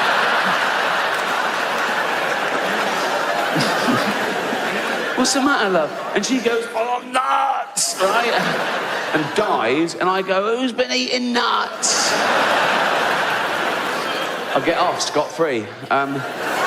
So I got to America, I went on a chat show, right? The Tonight Show with Jimmy Fallon, right? And I told that story, the whole thing, right?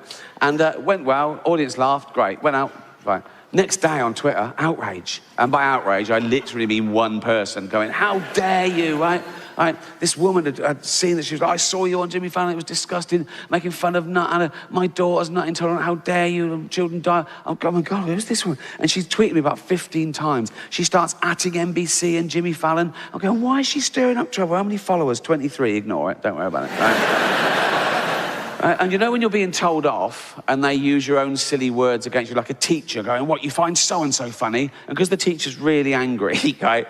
Yes, you do find that thing funny. Whatever they... She said, would you find it funny if my daughter blew up like a frog? Yeah, because you saying that, yes. If you said that at the funeral, I would, yes, yeah. So, right, and then someone else gets involved, Ohio Mums Against Nuts, right? And...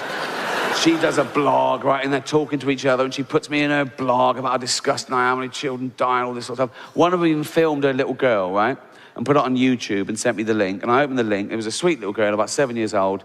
And she just went, "Dear Miss Gervais, I have a fatal nut allergy." Delete. Not my problem, right? Ignore, right? But then one of them said something that reeled me in. Just because I'm this self-professed Twitter police, right? Try and explain to someone every day what freedom of speech means, particularly in the context of comedy, and particularly in the context of a joke, that a joke about a bad thing isn't as bad as the bad thing. It's not even necessarily condoning the bad thing. It could be anti the bad thing. It depends on the actual joke. And this woman said, "You should never make jokes about food allergies." I should have left it, right? I sent back, "I make jokes about AIDS, cancer, famine, and the Holocaust, right? And you're telling me I should never joke about food allergies." She sent back, "Yes, but the Holocaust didn't kill children." Well, it did, didn't it? It was horrible, the Holocaust. Some would say as bad as food allergies.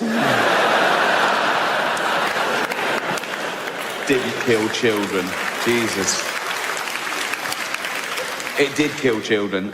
Oh my God, Hitler killed 12 million people, many of them children. Hitler, I've just got to say, Hitler, you couldn't make him up. He is the worst human being to ever walk the face of the earth. He's a crazy, evil, racist, narcissistic serial killer. Just terrible. But if I was throwing a dinner party and I'd been slaving all day over a hot stove, right? And I was getting everything ready, right? And there was one place left, and I had to either invite Hitler or that little girl with food allergies.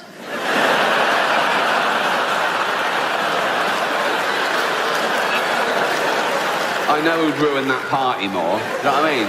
Everyone's enjoying it. How is everything? He's going, "Yeah, it's yummy," right? And I'm going, he's loving it. I'm going, "Cheers." Oh, you fuck. How you doing, boy, about that, right? She's going, "I can't eat that." Oh, fucking hell. I'll get this time. Who wants Ferrero Rocher? Me! Right?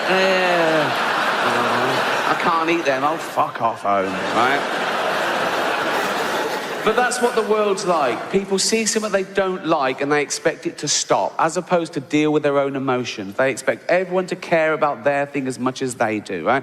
And it's why the world's getting worse. And the world is getting worse. Don't get me wrong, I think I've lived for the best 50 years of humanity. 1965 to 2015, the peak of civilization, for everything, for tolerances, for freedoms, for communication, for medicine. And now it's going the other way a little bit. The last couple of years, just a little blip maybe, right? And I'm not saying this just because I'm old, because that does happen. Old people say things like, "Oh, everything was better when I was a kid." Well, of course it was, you were a kid. Everything's better when you're a kid, right? Being old is the shit bit. Whatever's happening in the world, being old is the... I wake up these days and I go, "Oh, fuck, I didn't die." Right? Got to do it all again. I'm usually hungover, headache, liver pains. I can't walk for the first 5 minutes because I've got no joints in the knees, right?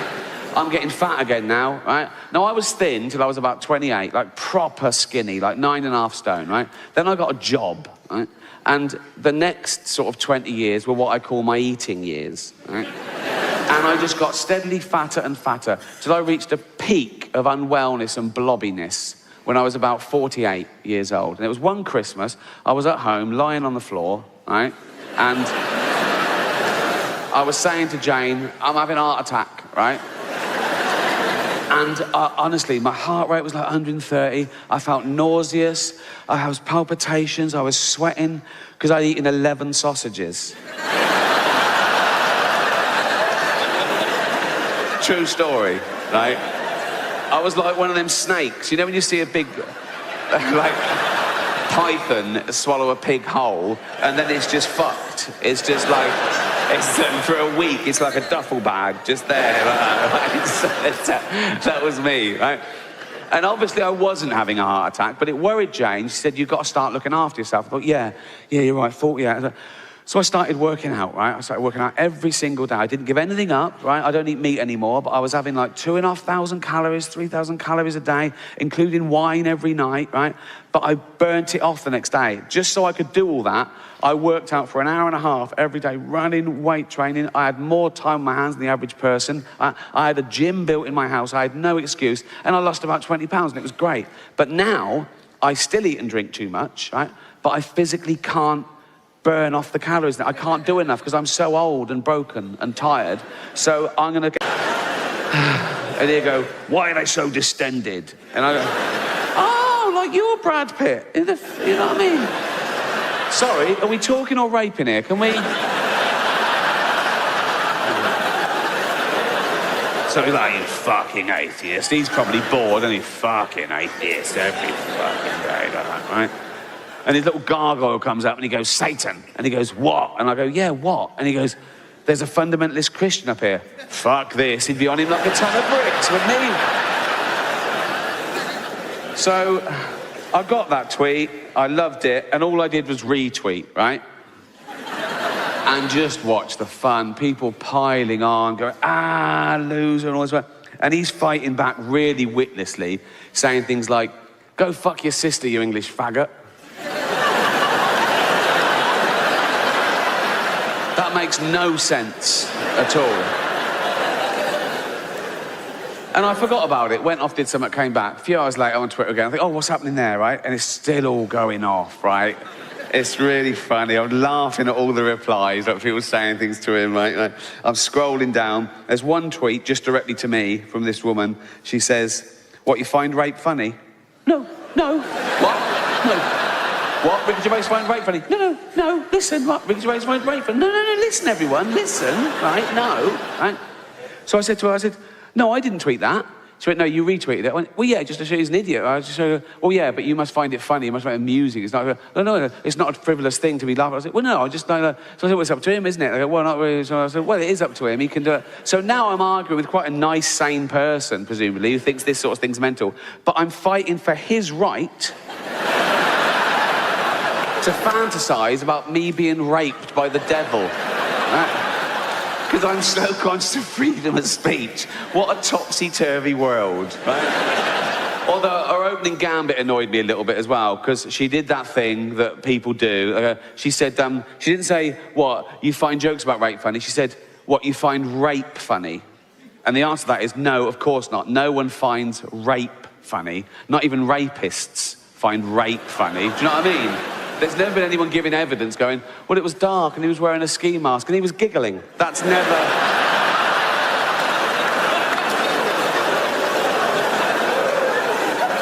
So I sent back, do you mean jokes about rape?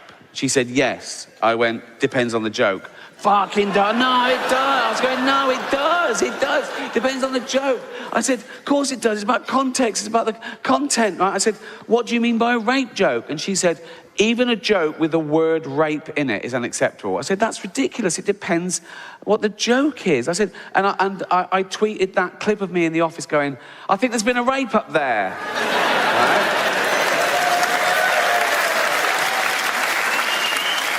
And everyone gets that because of the context. And the target is a middle-aged man who's so narcissistic, he'll say the most horrendous thing to get attention to win a silly game. So you have to understand the joke and where it's going and where it comes from. And I said, some jokes don't punch up or down. They don't punch anywhere. They can just be a little pun, a silly play on words that don't really mean anything, right? And the example I gave was a joke that went around when I was a kid. Even adults told it, right? I tell you, it was a woman goes running into a police station. She says, help, I've been raped. And the policeman says, do you mean raped? She says, no, there was a bunch of them. Right?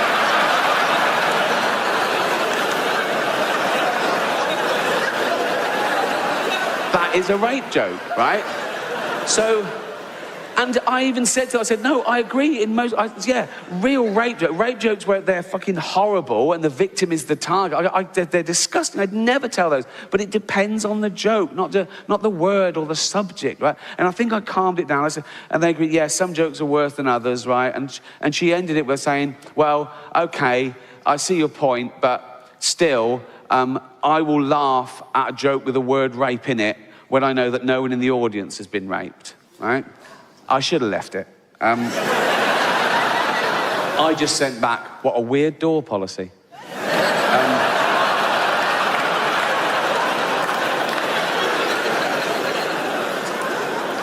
It's rubbing salt in the wound, isn't it? You turn up to a comedy gig, you pay your money, and someone says, oh, before you go in, love, can I just ask you a question? Yeah. Have you ever been raped? I have, yes. You can't come in. What? Why? There's a lady who says she won't laugh if you're in. Come on, off you go, right? But again, that's what the world is like. People take everything personally. I think the world revolves around them, right? Particularly on Twitter, right? I don't know, I'm not tweeting anyone, I'm just tweeting, okay? I don't know who's following me. I've got 12 million followers. I don't know who's following me. They can be following me without me knowing, right? Choose to read my tweet and then take that personally. That's like going into a town square, seeing a big notice board, and there's a notice, guitar lessons, and you go, but I don't fucking want guitar lessons.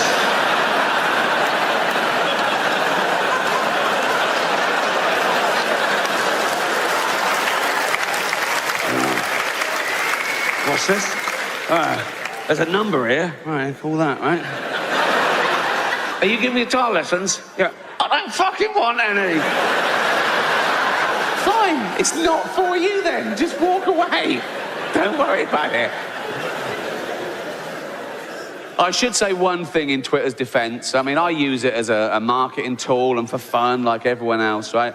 But one great thing about Twitter, for me personally, I'm very into sort of anti-animal cruelty. And years ago, it would take ages to get 100,000 signatures on a petition standing outside Tesco's or something, right? And that's the magic number because then it gets heard, in Parliament. And I've been part of many campaigns through Twitter that we've got 100,000 signatures in days, maybe, and the law's been changed. So thank you to anyone who's ever retweeted anything to do with animal cruelty because it really makes a difference. So thank you.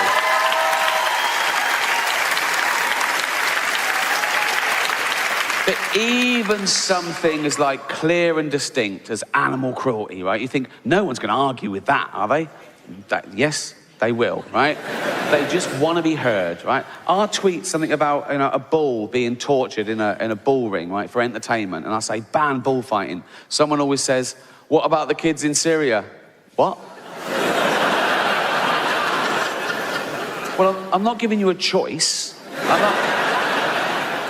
not. You can do both. I'm not saying throw that kid back in the hole. There's a bull here, right? You can. And there's one thing that I didn't want in my head, but it exists, so we got to deal with it now that I found out through Twitter. There's a thing called the Yulin Dog Meat Festival in China every year, and it's horrendous. And we send people with money to buy the dogs to bring them back, but it's a drop in the ocean. They eat tens of thousands over this weekend. And I tweet the details why it's so horrendous in a petition. People don't really read it. It's a knee-jerk. People say, racist. I go, what?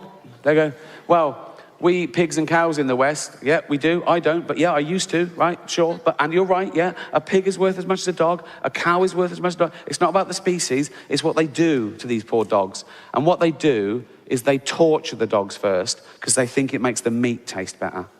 They beat them. They blowtorch them. They even skin them alive. And I saw this picture on Twitter of this opening of this ceremony. These two guys in this Chinese square, and they're skinning this dog alive, and it's screaming, and they're laughing. I thought, that's the worst thing I've ever seen. Can I tweet that? I thought, yeah, I've got to. So I tweeted the picture with a petition, and I just said, one beautiful creature and two ugly cunts skinning it alive, all right? And it took off, loads of retweets, and it made the press. I got one tweet back from a woman that said, is that language necessary?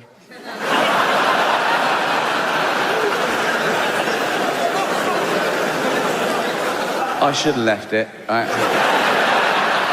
But I was incensed. I said, you're more offended by a word than by an animal being tortured to death. She said, I just hate the C word. I definitely should have left it. I sent back, people who hate the C word would hear it a lot less if they didn't go around acting like such cunts. Thank you. Good night. You've been fantastic. Good night.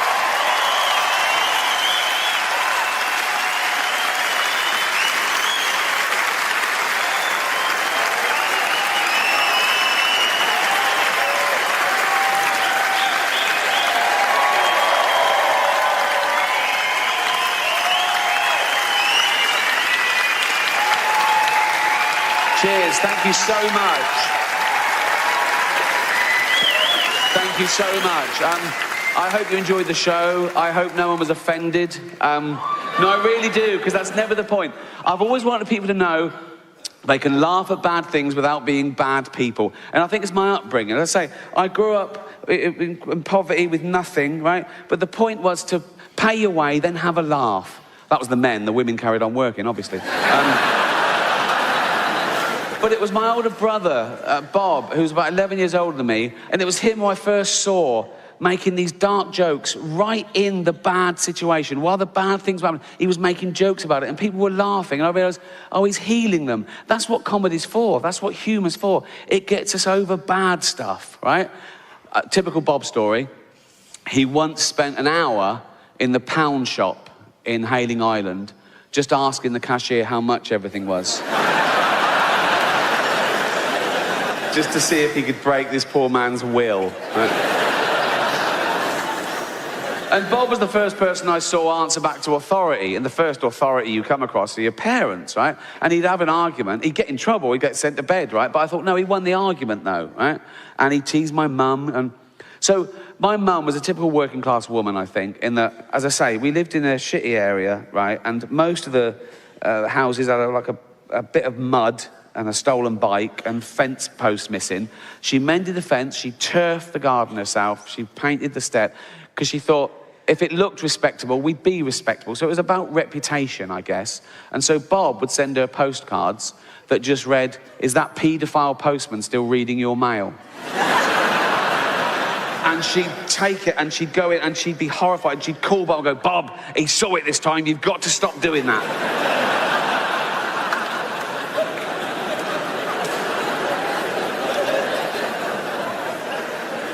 Even at her funeral, my mum died first, and my dad carried on for a year or so, just drinking beer in the garden, and he went, right? But for my mum's funeral, we sort of split up into different duties. I went and did sort of catering and flowers, and Bob went to see the local vicar. That was a mistake, right? We'd never been to church. He didn't know us. We didn't know him. So he just said to Bob, tell me about your mum so I can say a few words. And Bob saw that as an opportunity, right? So Bob, with a straight face, said to him, well, she was a keen racist. And the vicar went, oh, I can't say that. Bob went, OK, but she liked gardening, right?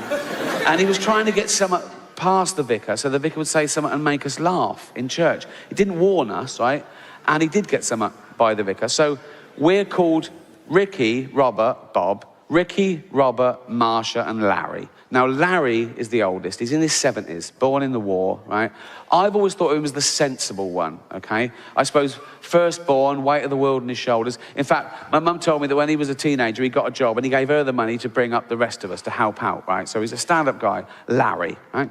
So Bob gives the vicar the wrong name. Didn't warn us. We're all in church, right? Start of the funeral, we're all there, right? Packed out, right? The coffin comes down, guided by the vicar, the coffin gets out. The vicar goes to his pulpit, all confident with his little notes, right? And he goes,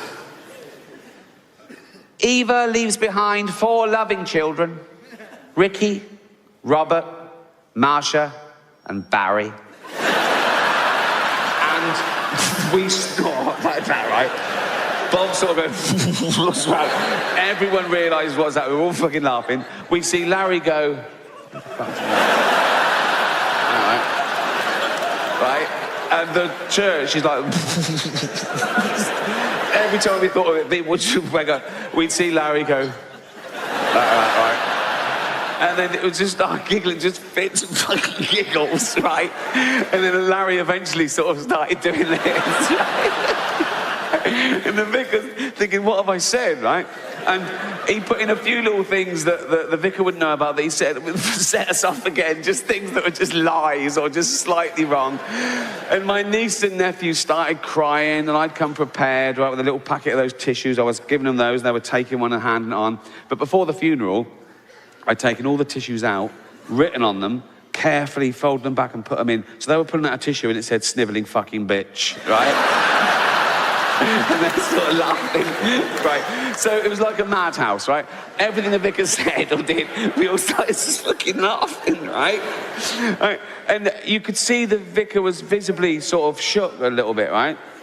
And he ended the funeral, and he made a beeline over for me and Bob, right? And he came and said, sorry, was that okay? And me and Bob went, it was fucking brilliant, mate. It was fucking brilliant, mate.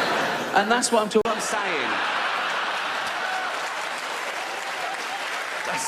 Like, I made a joke about self-ID. But in fact, I wish self-ID had been around when I was a kid. I'd have used it to get shit. I'd have gone to my mum, Mum, I'm trans. She'd have gone, what? I'd have gone, I'm either trans or I need a new bike. Right? She'd have gone, you need a new bike. I'd have gone, you're the boss. But I grew up in the 60s, Jesus. I had like Victorian parents, we hadn't heard of any of this. But what if I was a teenager now in these really woke, progressive times, right? And I had really cool, hippie parents, right? And I went, Mother, Father, I'm trans. They'd go, oh goody, that's so fucking trendy, right? And my dad would go, Bagsy, I picked the vagina. I go, thank you, Daddy. Right? Right? Then there'd be like a montage, right? And I'd go to hospital, I'd have all the electrolysis, I'd grow my hair, right? I'd have a big fanny, I think. No, if someone else is paying, I'll have the big one, you know what I mean? Like, Dad trying to buy me a minge, fuck you, Dad, right? Like, a big fanny, boobs, right? And, right?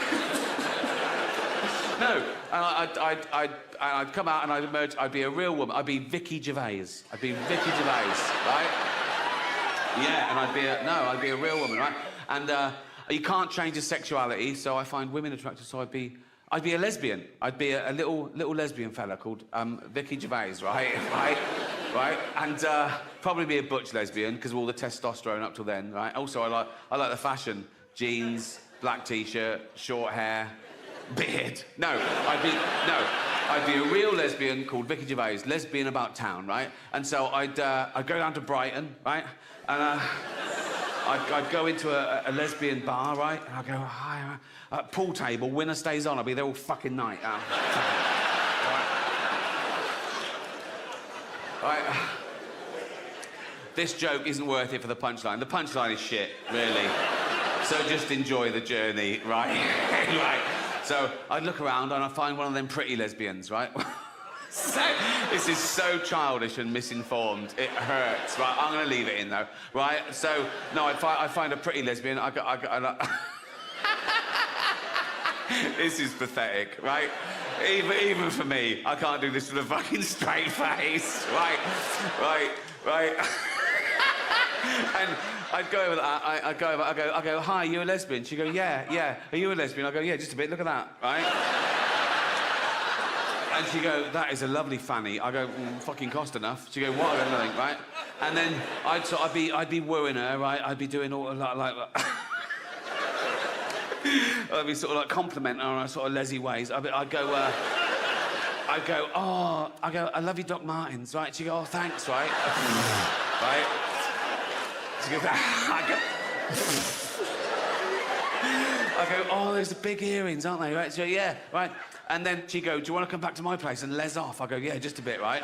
So we go back, we get naked, I'd boob her up, I don't know what you do, I'd minge her off. I'd do that one, I'd do that one, definitely do that one, right? I'd Google it, wouldn't I? I'd fucking Google it, right? And then she'd go, oh, do you want to wear a strap-on dildo and give me a good seeing to? I go, yeah, right. So I put a strap-on on, I put the big dildo there on my new fanny like that, and tie it at the back, and that's when I'd kick myself.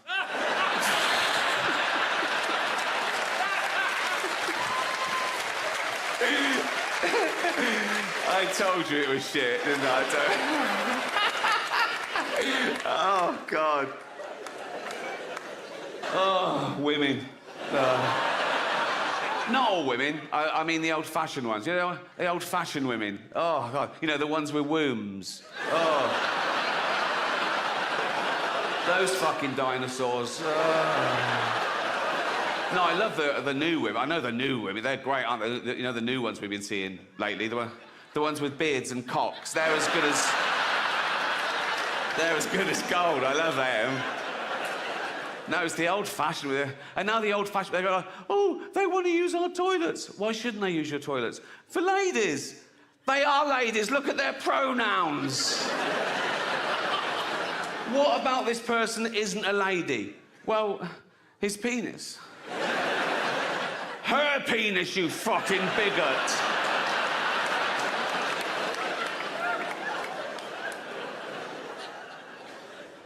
What if he rapes me? What if she rapes you? You fucking turf whore.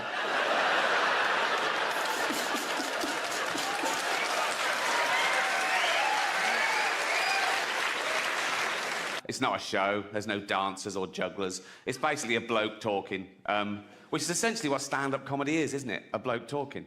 Sexist.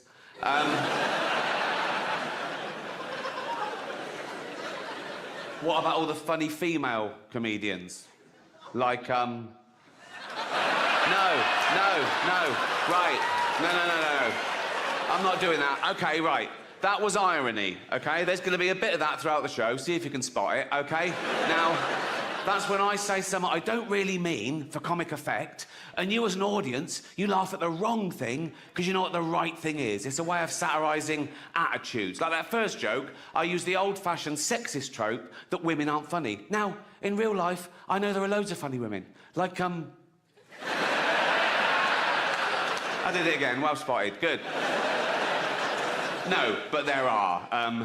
Dame Edna Everage. She's...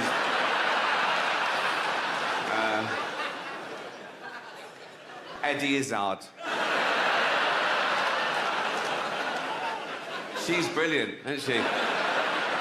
She's not only a great comedian, she's also a great actress, isn't she? What fat people say, I'm fat, I'm overweight. Do you know why? Because I eat and drink too much. That's what does it. I don't judge fat people, I just know how they got fat. If I see a fat person, I go, well done. You know, you've eaten way more than you'll ever need, same as me, right? If I see a fat couple, I go, yeah, that works, right? But then as they're walking along, right, and you see their little fat toddlers, and you go, ah, that's not fair, right?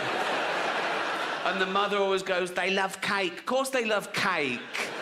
They're baby mammals.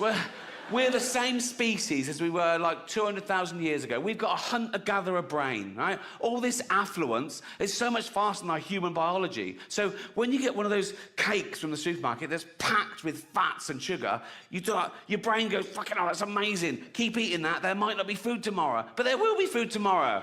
The fridge is full and your mum's on the phone to Ocado. You know what I mean? And now there's even a stigma, like doctors get in trouble for saying to someone, you're overweight or obese. They go, no, that's a political thing. No, it's like fat shaming. It's not fat, you don't get cancer shaming. He's trying to save your life, right? There was a school that tried to ban the word obese because they said it was derogatory to, I don't know what to call them,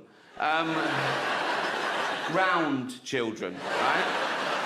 But that's the polite word. That's the word we invented, so we didn't say fat little fucker. Don't keep changing words because one person gets offended. Also, fat people aren't offended by the word obese. They did it all. They're happy with it. They're jolly, aren't they? They're jolly. You know, you see a fat people go, all right, fatty. Yeah. Oh, yeah. Bloop, bloop, bloop. Yeah. And they go to the doctor, come in. Doctor goes, fuck me. Oh. Am I obese? No, you're morbidly obese. What does that mean? Means you're going to die of it. Oh, does it? All right. What, straight away or? No. You've got diabetes, so you're having your legs amputated soon. And then if you carry on, you'll die later of like stroke and respiratory heart failure. So, all right. Is there anything I can do? Oh, yeah, of course there is. You could start working out and eat healthy, you'll be right as rain. Oh, right. But you won't, will you? No. And I feel sorry for them, even though it's their fault. When you see one of those documentaries on telly, like The 600-Pound Man or something, and he's being winched out of his house to go to hospital, right? If you're dangling from a crane, right?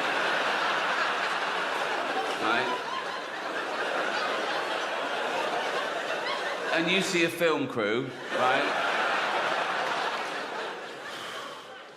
you know you fucked it.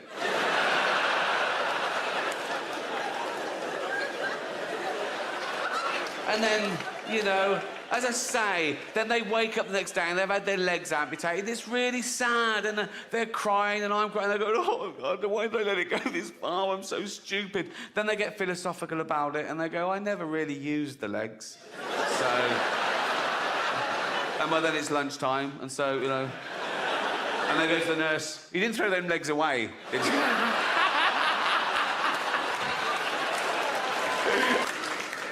Guys, do you ever act more working class around builders? I do. I can be walking around Leafy Hampstead, right? Book of poems, right? Scarf, right? Just humming Brahms, right? And if some scaffolders go, Ricky, I go, all right, you cunts, how you doing, boys? Like that. And I take them, why am I trying to impress them? I've always been fascinated with human behaviour, right? But as I said at the beginning, we're the only species that allows the universe to understand itself. But we see all nature through our eyes. So it all comes back to us. Why are we here? What makes us? Is it our genetics or the environment? The old nature versus nurture argument. The psychologist Piaget was once asked, what's more important for the intellect of a person, nature or nurture? And he famously replied, what's more important for the area of a field, length or width? All right, mate, if you don't know the answer, just fucking... But psychology, psychiatry, neuroscience, it's still in its infancy. And we still know so little about the brain. And 150 years ago, we knew nothing. It was all guesswork, right? And everything was just mental. If you weren't a white, sort of heterosexual, married Christian man, right? If you deviated too far from that, it was mental. They just went mental, like that. Like homosexuality, mental illness, you were put in an asylum for life, or worse, tortured. Women who fell pregnant out of wedlock, mental, asylum for life, right? And now we understand things more, we're more tolerant, I think it's going too far the other way, though, because now nothing's mental. You can't find somewhere that nothing is considered mental. Everything is a syndrome. I actually joined a gym, literally on my road, I discovered. I've got a gym in my house, I got bored with that. But I thought, if I join a gym, if I pay in advance, like pay a year in advance, right, then I'll try and get value for money and that'll make me go. Then I remembered, oh, I'm fucking rich. It doesn't, you know what I mean? I could join a different gym every day for a laugh. Just go along and go, there's £2,000. They go, see you tomorrow. I go, you'll never see me again. And I go about once a month and I sort of do 10 minutes on the machines and I sort of run home like that, right? I don't use the changing rooms there. I've got a thing about changing rooms, public changing rooms. I always have. I know.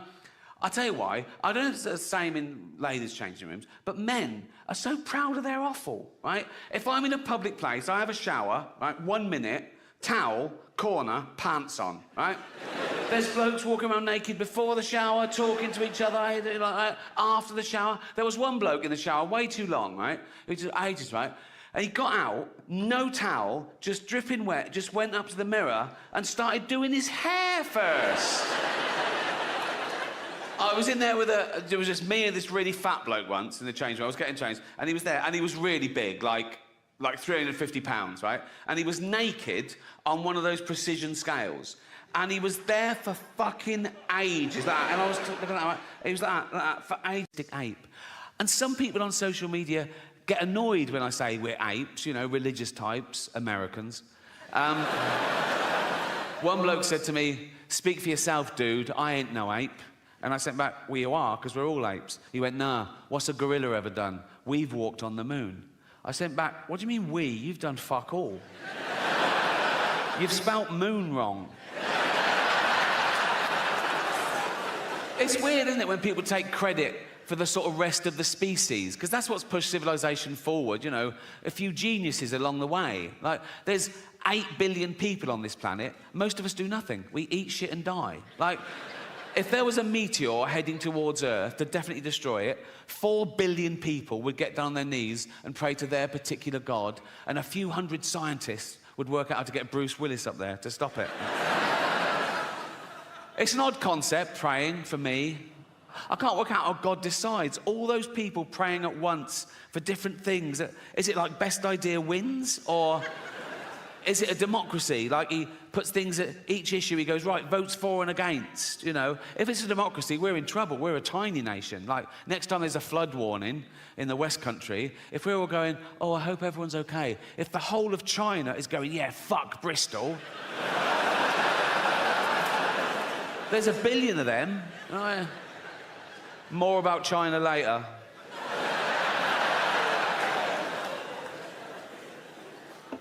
Yeah, I've always found praying quite strange. Like, if I bump into a friend or neighbour and I know they've got a little kid and I go, oh, how's so-and-so? And they go, oh, not good. He's in intensive care. We don't know if he's going to pull through, but I pray every night. What I do, as an experiment,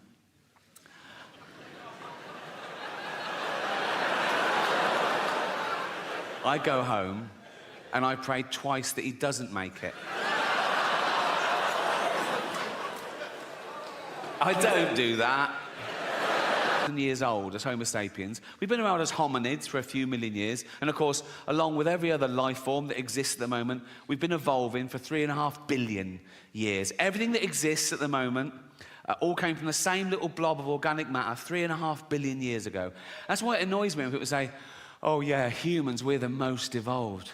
We're not the most evolved. We're no more evolved than the slug or the snail. People go, oh, come on, look at them. Yeah, they got it right early doors. Nature keeps testing them. Do you want eyes? No. Not really. No. I have noticed one thing about the slug and the snail. Let's not split hairs, let's be honest. The snail is basically a slug with a shell on it, isn't it, right? But if you pull the shell off the snail, it starts giving it all, oh, I'm dying. And the slug is like, welcome to the real world. 35, 40, if you're lucky. You're born, you grow, you mate, you're playing with your kids, you get a cut, you go, oh, what's that, dead? Right? But now with antibiotics in medicine, we've pushed that forward. A child born today can expect to live to about 100. And scientists said soon that'll be 120. And science also said that in the near future, there's no reason, with proper care and attention, that human beings won't regularly live to 150 years old, which is amazing until you remember that we get a set number of brain cells, right, which we only lose. You can't get them back. So in the future, there's going to be 15 billion people on the planet, you know, half of them are going to be over 100, and they're all going to have Alzheimer's. It's going to be like Dawn of the Dead. It's going to be fucking horrible. You know, my auntie died of Alzheimer's. I don't know how you die of Alzheimer's. She forgot to live. Right? And for the last couple of years, she was in her home, and my cousin, her only kid, used to visit her like once a week, and it got more and more depressing because soon she didn't recognise him, and then she didn't know who she was, or you know, and then she died. And at the funeral, we were sort of reminiscing about the good days, some of the funny, absent-minded things she said and did, and we realised, oh, probably that was the beginning of the disease before it was diagnosed. And this is a true story. Once, my cousin went home from work, and he went in, and she went, your tea's in the oven, I've had mine already. He went, oh, cheers, Mum. And it was like a fish pie, right? He ate the fish pie, and he went, oh, God. And he ran upstairs, vomited, went back down and went, Mum, the fish is off, I've just been really sick. And she said, yeah, it made me really sick. Not your grandparents. They grew up dodging bombs and their firstborn having polio and the menfolk dying at 50 of lung disease. They could take a fucking joke, right? It was all about the wind-up. I used to wind up my mum all the time. This is a true story. When I went off to university, after about a week, I phoned home. My mum answered. She went, hello? I went, it's Ricky. She went, you all right? I went, not really. I'm in hospital. I think I'm blind. She went, what? I went, no, I'm only joking. Right? She went, you silly bugger. She went, I could have had a heart attack, right? And she's right, she could have had a heart attack. And I knew that. That's how committed I am to having a laugh. Gervais, duh. Yeah. And they're sad that their baby's got AIDS, but they're sort of laughing along. Armageddon, And it gets to that bit, baby's got AIDS. And she goes, oh my God, Jeff, what? Why are they... all laughing at us and our baby with AIDS? And Jeff goes, well, they're not laughing at us per se. She goes, well, they are. They've named us and everything. They're literally laughing at us in this bit.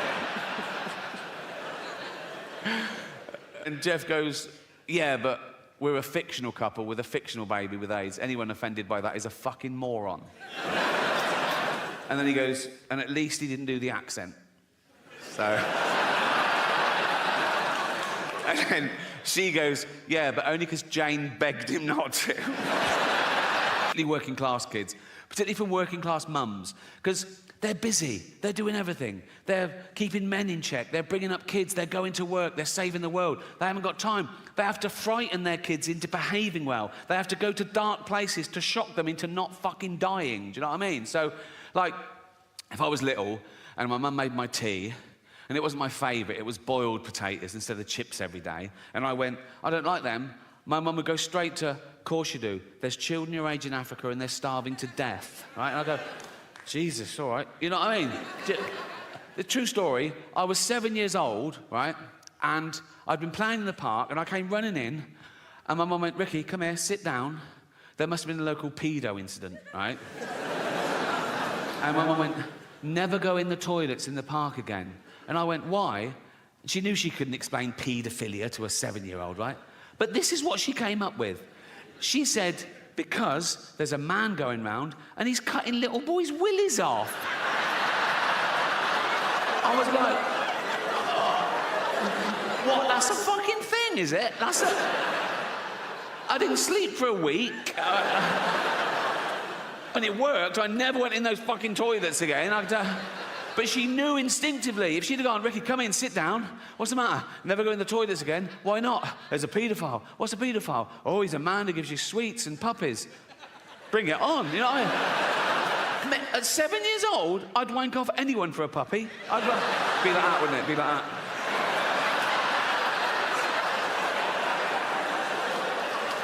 Gonna get a puppy here? I'm getting a puppy. I'm getting a puppy. Gonna get a puppy, eh? God, fucking hell. Oh, I cannot do it left-handed at all. Fucking hell, come on. Have you been drinking? Oh, Jesus Christ. Come on. Fucking hell. Oh.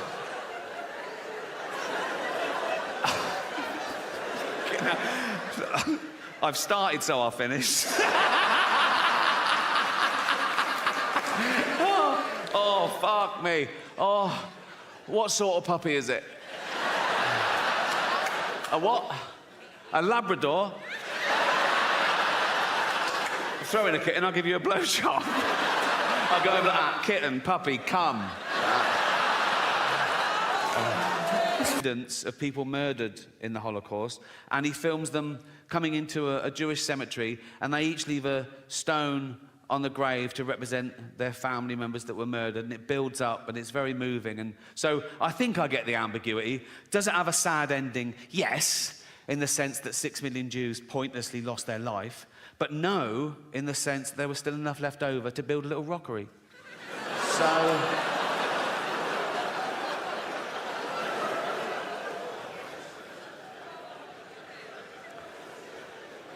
I asked one question myself on this.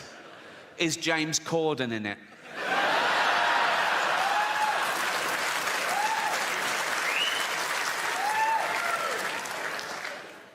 I did look at one other film briefly, Titanic, right? And it's got all the same sort of questions. And the one where it goes, are any animals harmed? Someone answers, there were no explicit scenes of animals being harmed, but Rose did have a goldfish, which probably didn't make it. I think the goldfish in the bowl on the sideboard when the boat hits the iceberg, and he's all like that, right? And people are running around going, we're going in the water. And he's all smug then, and he's going, don't worry about it. Oh, no, not water. Then he gets in the sea and he goes, it's very salty, isn't it? It's very salty.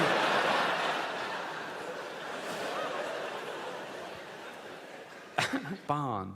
And the mother's suspicious, right? And she goes, is it Old Yeller all right? Yeah, he's fine. But the kid knows that he's been bitten, right? And soon, Old Yeller starts foaming at the mouth and getting aggressive. And the mother turns up with a gun, and the kid goes, no. And she goes, you know we've got to do it, boy. He goes, yeah, but he's my dog. I'll do it. And he shoots his own dog. And I was like in floods for like a year, right? Anyway, fast forward, right, a few years ago, I was on tour, I was on a train, and I get a text from Jane, and she says, oh, I'm finally watching Old Yeller. And I sent back, oh, enjoy, right? I didn't think, right? 20 minutes later, I get a text. Nothing happens to that dog, does it? Oh, I couldn't believe my fucking luck. I thought she knew, or... So I sent back, no, of course not. 1 hour later, I get a text, you cunt.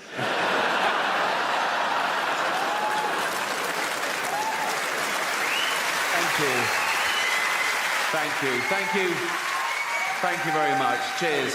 Thanks to everyone who bought a ticket. If you bought a platinum ticket, the money goes to an animal charity, and you've raised $2 million so far, so thank you so much. I even get a bit of stick about that on social media. There's always someone who goes, oh, why do you only speak up for animals? And I go, well, because they haven't got a voice of their own except parrots. And I think that's why we don't eat parrots. Everyone around the world eats every other type of bird, don't they? Everyone in the world eats fucking chickens and ducks and geese and turkeys and ostriches. No one eats parrots. Do you know why? If you go and try and eat a parrot, it goes, fuck off, you cunt. So speaking up really does work, right? And that has sort of been one of the themes of the show, because I know in the real world, in normal jobs, everyday life, you get in trouble. People tell you off for saying certain things or thinking certain things or even laughing at certain things, right? They say you're bad for laughing at that. And some of you take it to heart. You go, oh my God, am I a bad person? No, you're not. One, you can't choose your sense of humour. You can't, it's involuntary. And two, that's exactly what humour is for, to laugh at bad shit, to get us through it, right? And...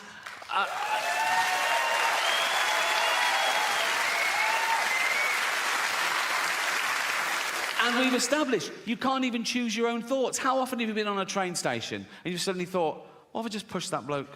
And then you go, why have I thought that? Am I a psychopath? No, you're not. You're the opposite. You're a safe pair of hands. You're testing yourself. You're reminding yourself how terrible that would be. You're a good person, right? I don't get that one. What I get is I'm talking to a really sweet old lady and I suddenly start thinking, what if I just spat in her face now? Why would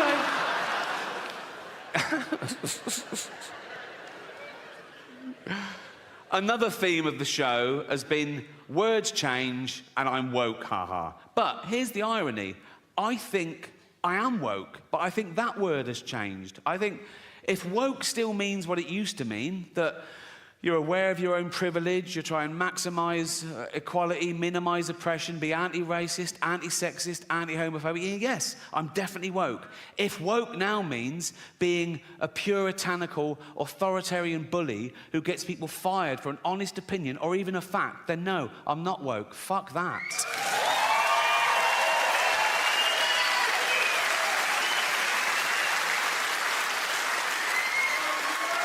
But here's the deal.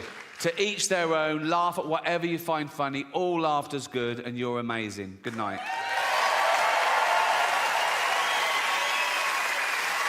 Show so far. So I want to talk about something I haven't talked about before, and that's to give you a glimpse behind the curtain of the Golden Globes. Right? And thank you.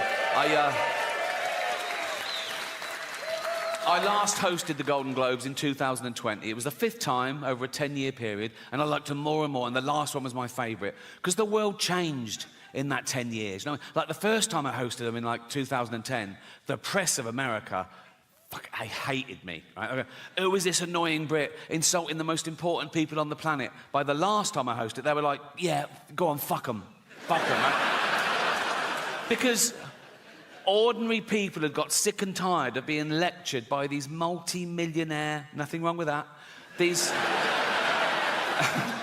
liberal elite entertainers telling them how to vote and how to recycle, when everyone knew they were getting free jet rides to Pedo Island. So it really hit the zeitgeist. But it was always the same deal. Whenever they said, do you want to host? I said, yeah, I'll host. I said, but I'm going to write all my own jokes, which is unheard of, apparently. I said, I'm going to write all my own jokes, and I'm not going to rehearse, so you can't hear the jokes beforehand, and you can't cancel any. And they let me do that. I did have to show a lawyer the jokes about an hour before to make sure I hadn't broken any laws, and I never had, because I know the law. Sometimes the lawyer would go, are you sure you want to say that? Right? And I go, is it legal? They go, yep, technically. I go, let's do it. Right? I've never had a joke stopped by the Golden Globes. That says something about them, to be fair, right? So, anyway, thank you. This last time, they said, oh, you've got to see the lawyer the day before now. I went, OK, great. So I was driven to the Beverly Hills Centre, and they're all setting up, right? And the photos of the A-listers are all in their chairs. I go, oh, there's Brad, there's Liz. And they went, good. I went, oh, great. I went, yeah. And then the head lawyer, he was about 60 years old. He had, like, white hair. He went, oh, yes, there was one thing. Now, I did this joke. I don't know if you remember. It went, the world got to see James Corden as a fat pussy. He was also in the movie Cats, but no one saw that. And it goes on at one point, I go, but Dame Judi Dench said it was the role she was born to play because she loves nothing better than plonking herself down on the carpet, lifting her back leg and licking her own minge. Right? So this lawyer went, he said, this is all true, by the way. He went, when you say James Corden is a fat pussy, that's just referring to his role in Cats, right? I went, yeah. Yeah, definitely. Nah. And he went, OK, great. I thought, this is easy. I wanted to go, call yourself a lawyer, right? And that was it. And I went, have a great show. And I left. And as I was leaving, I saw one of the other lawyers lean in and show this head lawyer his iPhone. And the head lawyer went, oh, yeah. He went, oh, sorry, Ricky, can you come back a minute? Right, so I'm there. I went, yeah. So he had the phone there. They'd looked up the word minge. I thought I'd gotten away with it, right? So it's now like I'm getting told off. And the head lawyer said, now it says here that the word minge is a derogatory term for female genitalia. I went, well, yeah, it's a slang word for vagina in England. You don't even use it here, do you? He went, no, we don't, but we go around the world, and with due diligence, now we know it's derogatory, we'll have to bleep that word live. I went, don't bleep the word, like, because people at home won't know what I've said. It'll ruin the... I said, it's literally the punchline. He said, if it's derogatory, I have to... I said, well, what word could I use that you wouldn't bleep? And he went, well, you could say vagina. I went, I'm not saying vagina, right? Nothing funny about it. It's so clinical. I was thinking, Judi Dench at home going, why is he talking about my actual vagina, right? I said, minge isn't like that. It's like, it's not so specific, because vagina's so... Where's your vagina? There, right? Where's your minge? There. It's like... Then one of the younger lawyers went, what about box? I went, I'm not fucking saying box, mate, right? So much of licking your own box, right? I said, minge is perfect. I said, people won't know what... If they're American, they won't know it. I said, it's not offensive. It's like... I said, kids use the word in England. Right? They weren't having it. So I said, what about flange? Right? So they looked up the word flange, right? And he went, well, that'd just be confusing, because in America, a flange is a part of a sink unit. I went, oh, well, I said, please let me say minge and don't bleep it. I was really rooting for minge. Right? It was like 12 Angry Men. I go, no one's leaving till I can say minge. Right? And after about 10 minutes, I wore them down. Whatever, said, oh, that won't work. So I was going, please. I said, I'll write them. You won't get any complaints and all this sort of... And eventually, the head lawyer went, OK, you can say minge. I went, and you won't bleep it? He went, no, we won't bleep it. I went, you promise? He went, yes. And I left. I knew they would. And they fucking did, right? So, when I said minge, I pointed.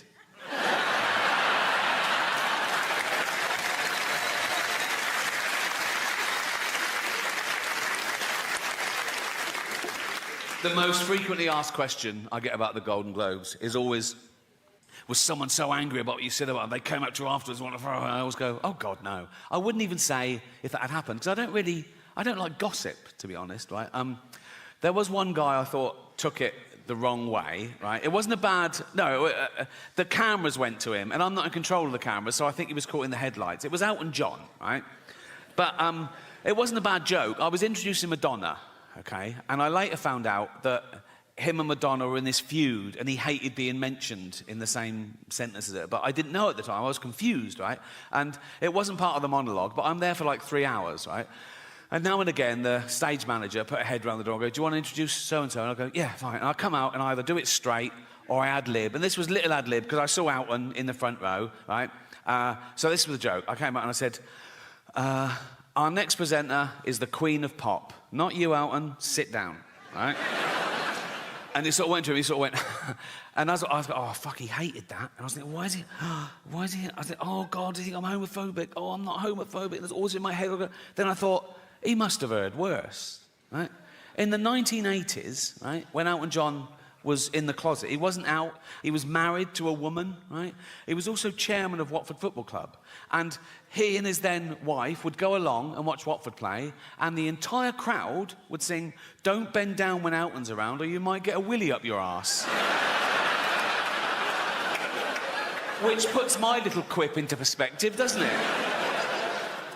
I don't know how football fans know how to start at the right time in the same key. Do they hand out sheet music before a fucking...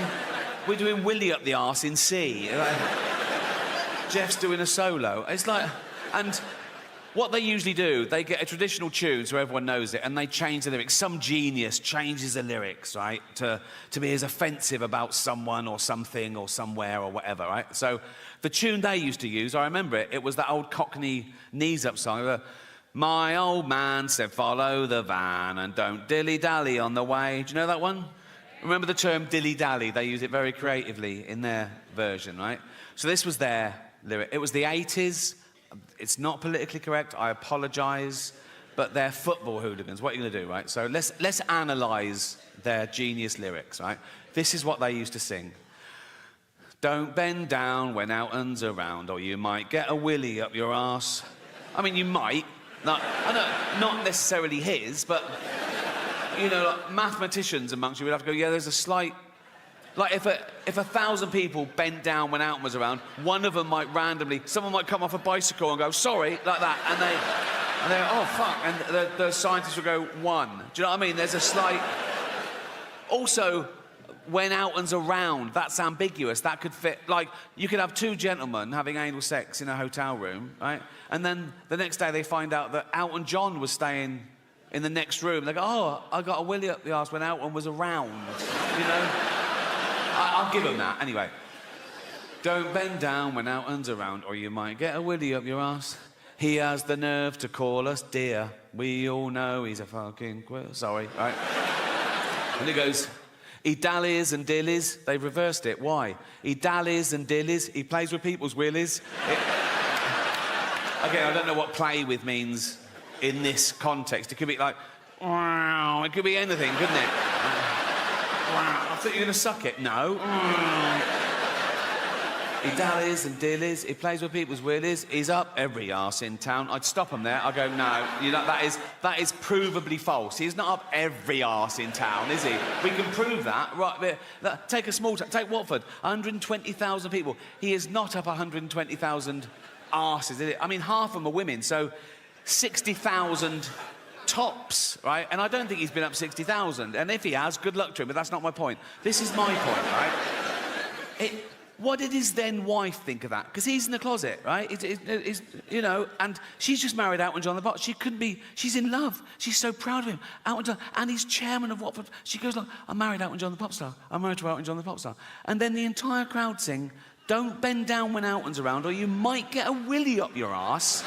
She must have gone, why are they singing that, Elton? And he goes, I don't fucking know. Watch the game. You know what I mean? It must have been awkward. Well, that's nearly it for me, but I've just... I said earlier, I've never had a joke stopped by the Golden Globes, and that is absolutely true, but I've just remembered a joke that I stopped myself, because I bottled it a bit, and I think I was being overcautious. I want to share it with you, right? So, I got the chance to introduce Jason Momoa. Do you know who Jason Momoa is? Yeah, right? So I thought the meta joke would be, to show my hypocrisy and my cowardice. Like, I'm okay to slag off actors. Who's scared of actors? But when it comes to a big dude, right, I'm not so brave. So I was going to go, I've got nothing bad to say about our next presenter because he's got a cock like a baby's arm, right? And I told my mate I was going to do that, and my mate went, do you think people think that's racist? I went, why is it racist? He went, well, because he's a person of colour. And I went, no, but it's nothing to do with that. It's to do with the fact that he's so big that he'd probably have a cock like a baby's arm, right? So I didn't do it. And I had a great follow-up as well. I'll tell you the whole thing. This is the whole thing. This is what I was going to do, right? Right. So I go out and go, I've got nothing bad to say about our next presenter because he's got a cock like a baby's arm. Unlike Peter Dinklage, who's got an arm like a baby's cock.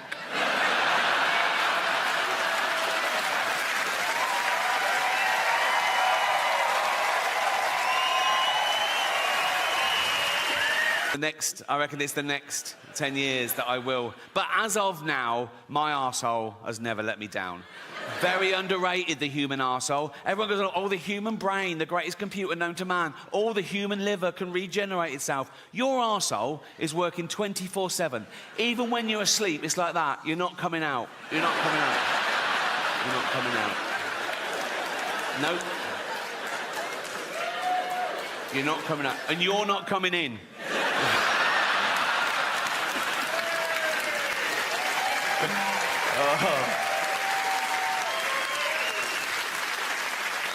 Because it's like a sewer in there, isn't it? But you've got a lovely little manhole cover. Think of that in real life. Walking along a pavement, it's lovely pavement. If that burst, and you know what's in a sewer, don't you?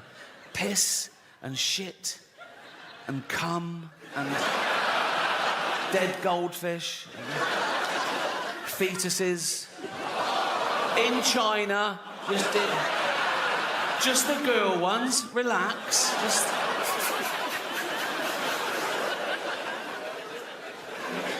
I'm at that age now as well, because I'm in entertainment. People say, oh, you can have a facelift. I go, no.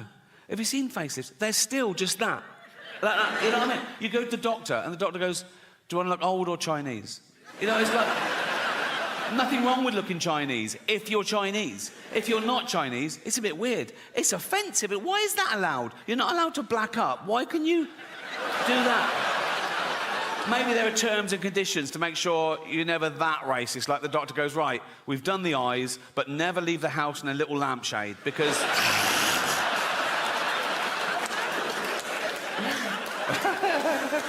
Oh, so childish. It's so childish. But I hope you agree it was a positive show. It wasn't about death, it was about life. And some people are so worried about dying, they forget to live. And some people are so scared to do something. Oh, no, that's dangerous, that's dangerous. All the most fun things are dangerous. Roads are dangerous. Alcohol is dangerous. Alcohol is a poison. I should know. I sell it. Dutch barn.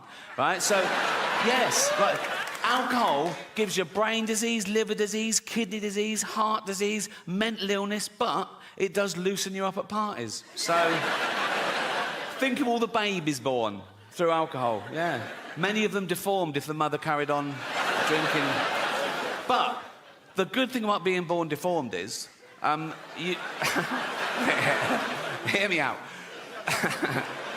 The good thing about being born deformed is you can start drinking at a much younger age and no one gives you... Do you know what I mean? You see a normal kid drinking, you go, you little bastard. You see a deformed kid drinking, you go, yeah, go on. You know what I mean? You know what I mean. You're 8 or 9, you've had 27 painful operations, you've met Ollie Murs, have a drink, you know. Well, as you can see, I run out of quality material. What you feel, if you feel you're a woman, that makes you a woman. Cool, you know, I'm not one of these bigots that think having all that done is science going too far, you know. In fact, I don't think it's going far enough. Because I've always identified as a chimp, right? Well, I am a chimp. If I say I'm a chimp, I am a chimp, you know. Pre-op, but... and don't ever dead name me. Don't ever call me Ricky Gervais again. From now on, you call me Bobo. So... I'm going to have species realignment. I'm halfway there, to be honest. I'm sort of short with short legs and long arms. I sort of stoop like that. My back's getting hairier by the day. I've got fangs. I love nuts. Oh, I love nuts. And once, I was at the zoo, and I could tell people were looking at me, so I just started masturbating. So... I am a chimp, right? I am a chimp if I say I'm a chimp. And so I've got to live as a chimp for a year, then have hormones, get me all nice and hairy. That'd be lovely, right? I'm going to stay a male chimp so I can keep all that, right? A male heterosexual chimp, keep the same girlfriend. Jane will be happy. She loves me. She loves chimps, so, you know. And I reckon that's got to be easier for a man to turn into a chimp. We're so close. Than for a man to turn into a woman in many ways. You know what I mean? A bit of hair and a top lip like that, as opposed to your cock and balls ripped off and a hole gouged out into... No, I'm not a doctor, but that is the gist of it. I know which one I'd rather have done. And I'm not saying I think chimps are better than women. No way. Right? Any ladies here, right? I can't see you, but to me, every single one of you is equal to a chimp. So I'm gonna have all that done. So hairy that, right? I'll do all that. I'll do all the. I'll retain the ability to speak English, like in emergencies. If I'm talking to Jane, I'm going, she's going, what is it, Bo? What is it, Bobo? You left the fucking oven on. There's a fire. What, are you telling me that if Caitlyn Jenner was being chased by a wolf, right, and there was a big fence, but she had a long pole, she'd revert, she'd be over that fucking easy. So, all that done, all that, all that, doing all that, right? I'll be legally a chimp. I'll be properly chimped up, right? I'll be able to use chimp toilets and everything, right? And then I'll be walking along Hampstead High Street, holding Jane's hand. Come on, Bobo. Like that, right? We don't even hold hands now, so I don't know why she's suddenly all over me just because I'm a chimp, right? But we'll be all in love, maybe matching jumpers. So, walking along, come on, Bobo, in love. Just two guys, And then, if a bigot in a white van slows down and goes, that's fucking disgusting, I just fling shit at him and run up a tree. And that's why that joke isn't transphobic, so... Cheers. Liam Neeson. Oh, he nearly got cancelled, didn't he? Liam Neeson. Now, I don't know why he told this story, but he did at a press junket to a journalist, right? And it was where he just started saying, it was 30 years ago, he said, and my friend came home and she'd been raped, right? And that's not the funny bit.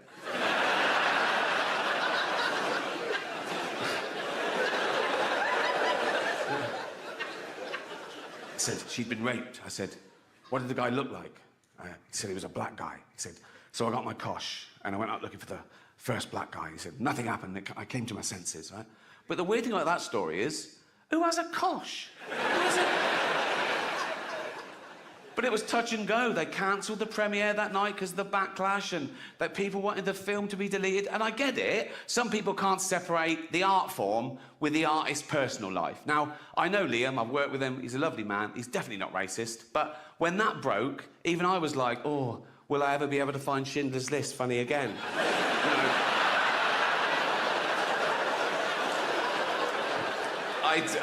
I do still find it funny, obviously. Moves with the times like everything else. Just think of that. In a few generations, we've gone from owning slaves, being legal and respectable in the eyes of God, to a racist being the lowest of the low, isn't he? A racist is the worst person in society these days. Actually, a paedophile is the worst. There's paedophile, then racist. A racist paedophile is the worst If I met a racist paedophile, I'd go, fuck the little black ones too, you bigot. You know?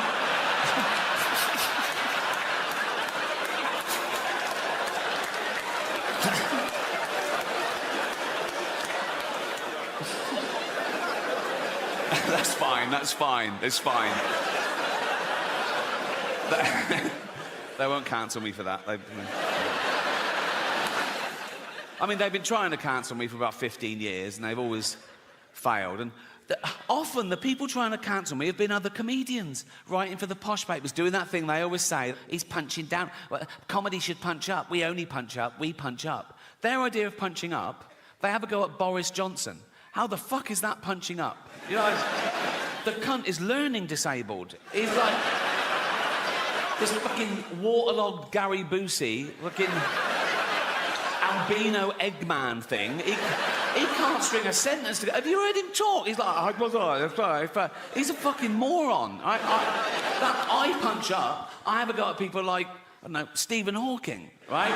Yes, the greatest brain that's ever lived. He can take it. And he wouldn't even have minded when he was alive, because he's part robot, isn't he? I think he's basically a talking chair, so you can say what you want. And he was on Epstein's Island, apparently, so fuck him. I don't... What was he doing there?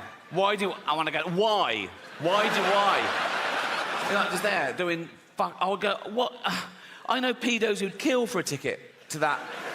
And he's just taking up a space. It's probably DEI or something. And they go, we need one. Like, I'll go, what are you doing here, Steve? He go, I'm thinking weird shit. Fuck off.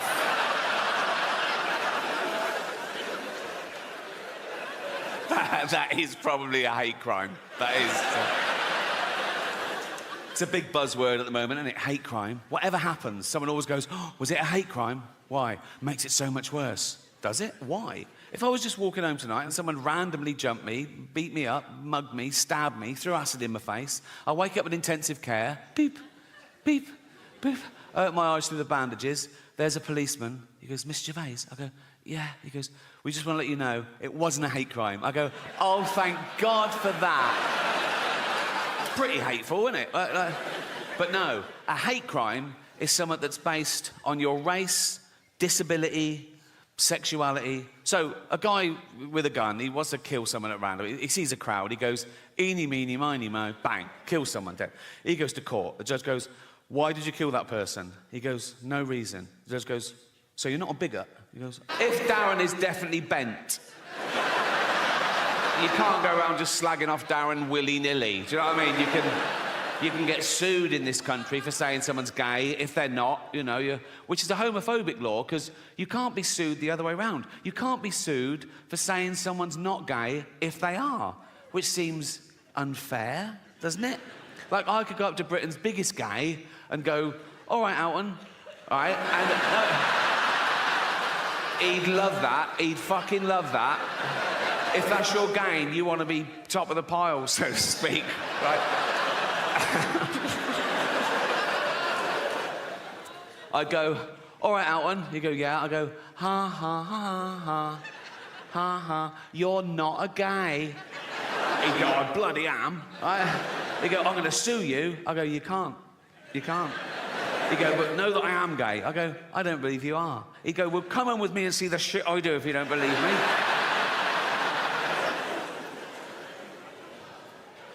Of course, the word queer has changed. Again, traditionally, the word queer used to mean someone who was attracted to the same sex as themselves, a gay man. Right? Now, the word queer can mean a straight man who wants some attention. I'm all queer now. Are you? Yeah, I'm right queer now. I am. Are you? Yeah. What about your girlfriend? Yeah, she's queer and all. We're just two queers queering each other up. Suck a cock? Nah. No, didn't think so. I'm not that sort of queer. Oh, what sort of a queer are you? Dyed my hair blue. So did my grandmother, and she fucking loved cock, so what are we saying? I have no evidence for that. The word handicapped, right? Again, traditionally, that was the politically correct term, the all-inclusive term for cripples and shit, right?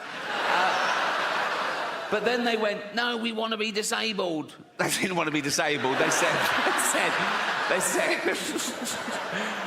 They said, we want to be referred to as disabled. We don't like the term handicapped anymore. Stop using it. Say disabled. And we went, okay, fine. And that's great. Just tell me the rules. In fact, I'm a stickler for the rules. Like, if I was on a beach and a woman came running up and went, help, help, my handicapped toddler's drowning, I'd go, sorry, you're what, love? What? My handicapped toddler's drowning and he can't swim. Whoa. Do you mean your disabled toddler is drowning? She goes, yeah. I go, right, well, dead. Dead.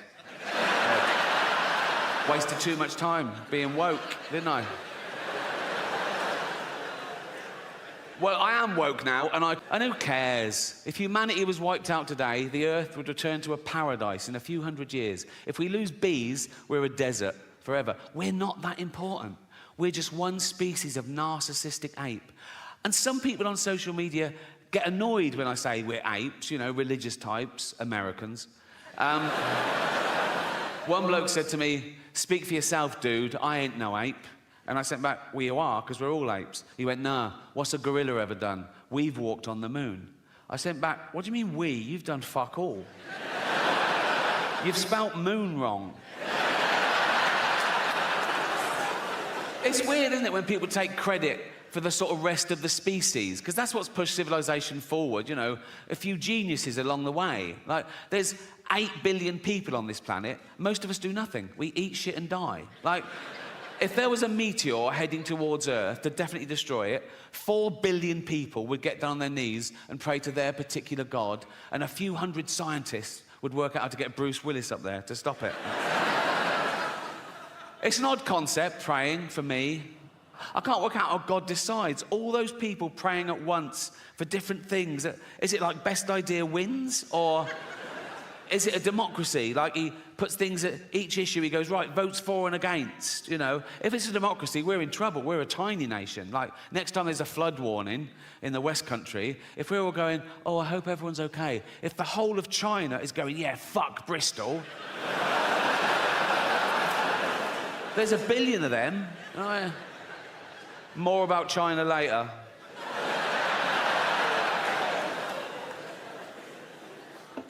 Yeah, I've always found praying quite strange. Like, if I bump into a friend or neighbour and I know they've got a little kid, and I go, oh, how's so-and-so? And they go, oh, not good. He's in intensive care. We don't know if he's going to pull through, but I pray every night. What I do, as an experiment,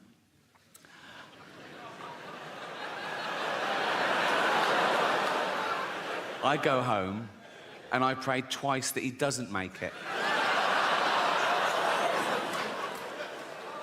I don't do that. On a serious note, I've been doing I'm at that age where I'm glad we haven't got a Harold Shipman knocking round. Do you know what I mean? Those of you too young to know who Harold Shipman is, right? He is our most prolific serial killer, right? He killed 300 people. He killed old people. That's my point. He'd have his eye on me, go, oh, give him a few more years. And he was a doctor, right? But the reason you haven't heard of him, right, is because he never appears in those lists of the worst serial killers. And he was like one of the worst ever, but he didn't act like a serial killer, right? He was a GP, he was old school, he had a little shirt and tie, little tweed jacket, little beard, little glasses. He'd do house visits, he'd go out to see Edna, 85. You all right, Edna? Yeah. Do you want a cup of tea? Yes, please. And he'd make Edna a lovely cup of tea, right? Then he'd just put her in a lethal amount of opioids, right? And he'd just give Edna the tea and watch her drink it and fall asleep and die. And that was it. He didn't even masturbate. You know? Yes, it is a waste, sir, yeah.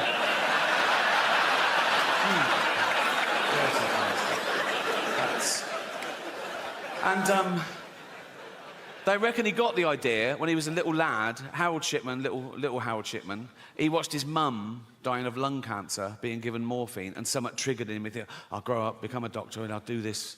I don't know whether it means that he liked the way the morphine got his mum out of pain. So these were like mercy killings, like, you know, reliving the kindness. Or the opposite, he was jealous of old people who lived longer than his mum should have, so he was punishing them. I don't know, doesn't matter.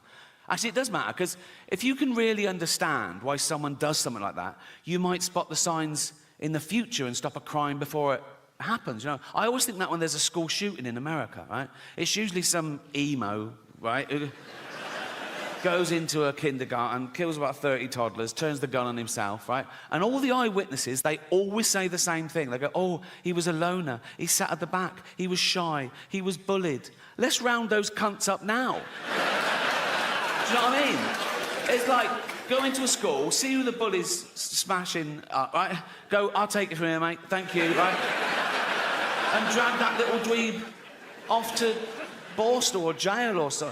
Go to the bully, go and find another one. You know what I mean? He's doing a great job, but we need more. But they're beating up future child killers. I was listening to the radio in England a few weeks back, Radio 4, quite highbrow. There was a discussion about political correctness. My name came up straight away, right? And there was this woman on there going, oh, yeah, well, it's not right. Ricky Gervais, he makes jokes about fat people. He wouldn't make jokes about gay people, would he? And being fat is like being gay. What? No, it's not. What? You can't choose your sexuality. As we've established, you choose whether to eat too much or not. You know, with your sexuality, you're born, you grow up, you discover you like same-sex relationships, and that's it. You're gay, okay?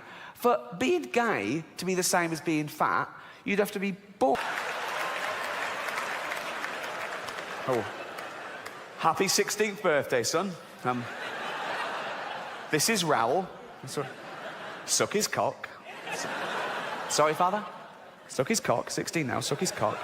I'm heterosexual. Oh, with his newfangled words. Suck his cock. Come on. I don't like cock, father. Doesn't like cock. How do you know if you've never tried it? Ah!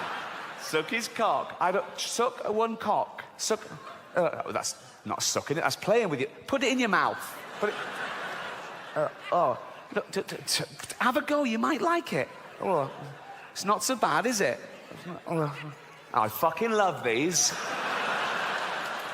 If that happened, then being gay would be the same as being fat, but it doesn't, so it's not, okay? I was on a plane last year, okay, going from New York to LA, okay? And me and my girlfriend were one side of the plane, there was the aisle, and the other side, there were these two huge fat women, okay? Proper fat. One of them just got on and went, can I have a belt extension? Yeah, of course you can, you've earned it, right? So, proper. In fact, I was thinking of calling the pilot out and going, should one of us swap with one of them? Otherwise, we're just going to Canada. Do you know what I mean? And one of them was even fatter than the other one, okay? And she was there, and she'd got on the plane with one of those takeaway buckets of fast food. Bucket! I mean, there's your first clue. When did that happen? When did fat people just give up? When did they go into a shop and go, oh, fuck it, just treat me like a farmyard animal? Really? Give me it in a bucket. In fact, just strap it to my fucking head and I'll just... A bucket? Really? You want your meal in a bucket? Yes. Right? So, she's there and she's chowing down, right? And I swear, she turns to her fat friend and says, this is the best fried chicken I've had all day.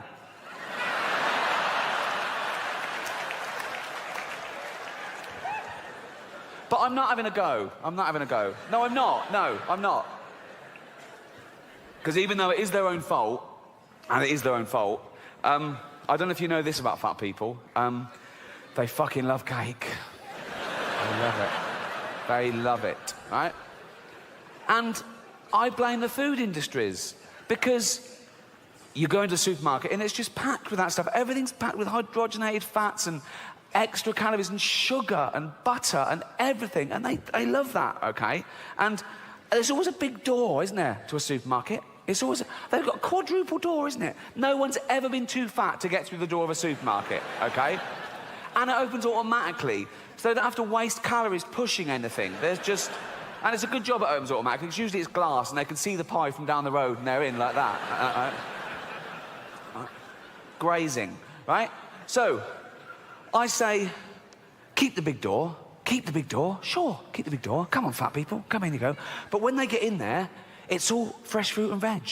It's all whole grain. It's all stuff that's good for you, okay? Of course they'll be confused at first. They go, well, that's not real food to them. They think Brussels sprouts is packaging, right? They're looking, where's the cakes? Where's the cakes? The cakes are over here, but the cakes are through a different door. But this door is human-sized, okay? So now they go, there's the cakes. They go, oh, fuck, I can't get in. I can't get through the fucking door. I can't. And they're starving. I go, oh, God, what's this? I've got to eat some, what's this, a banana? Like, and they go, oh, no, I still can't. But I can have a carrot. back and forth for days, and the fat's fallen off them. Soon they can slip through the door and have a cake. They can't get out again. No, but I mean... But we've got to do something. We've got to intervene. And people say, no, it's nothing to do with you. It's up to them. It's their body. It's their life. And that's true. But we don't say that about wearing crash helmets. Or if you've got a heroin addict in the family, you don't go, oh, it's his life. He loves heroin. You know, you go, no, you've got to stop this. Please don't die. And you get him and you throw him in a cupboard for 3 weeks or something. You can't throw a fat person in the cupboard. You'll do your back in like me. But, you know... Heroin addicts, they don't weigh anything. You can throw them around willy-nilly, right? But, in fact, when they're lying there with a needle hanging out, you just get the needle and flick, and they just go into the cupboard like that, OK? Fat people, you've got to lure them in. A little trail of chocolates, and they just follow that anywhere, like that. But we... Hello. Hello.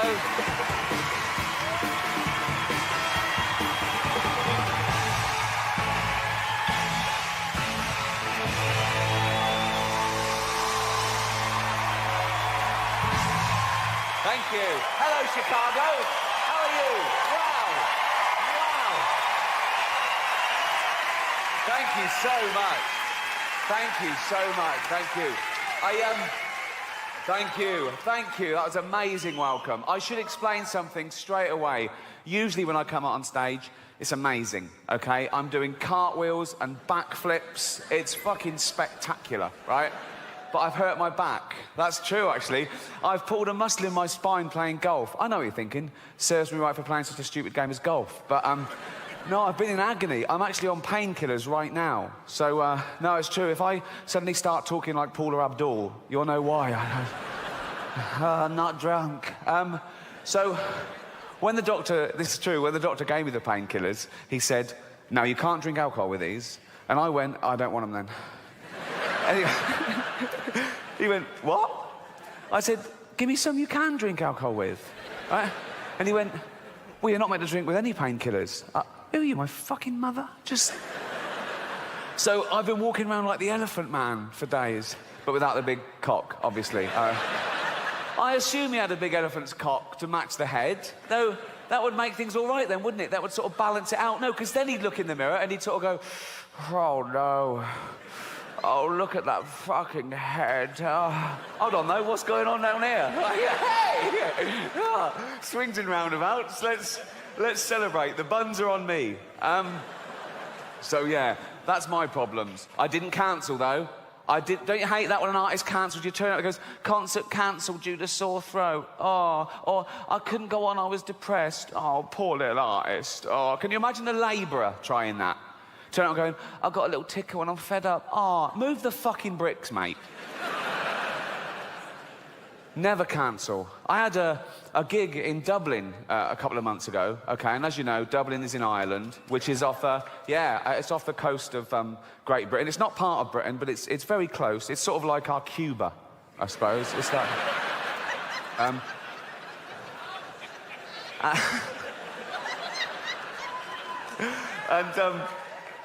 And so, okay, so Dublin O2 Arena, 10,000 seats, sold out well in advance, flights booked, really looking forward to it. A few days before the gig, they start grounding the aeroplanes because there's a volcanic ash cloud over Britain, okay? And if you fly through it, apparently it'll make the plane fall out of the sky. And it was like, that was it. You couldn't fly in that.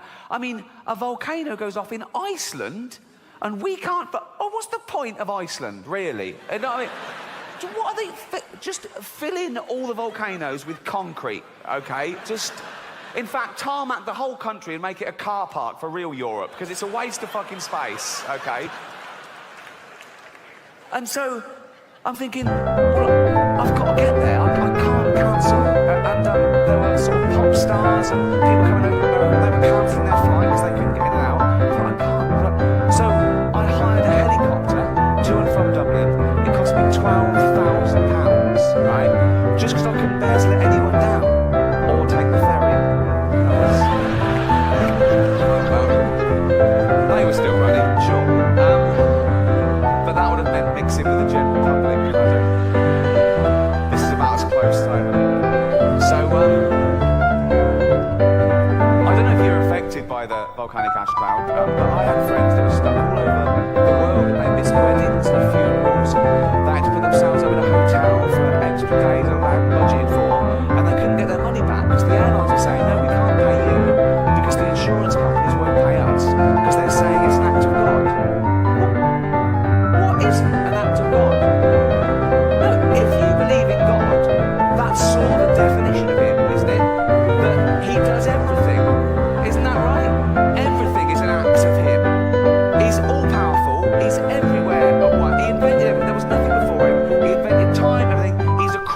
it all, okay? He doesn't miss a trick, and he's not absent-minded. A volcano going off, it's like him going, fuck, I left the oven on. You know, it's...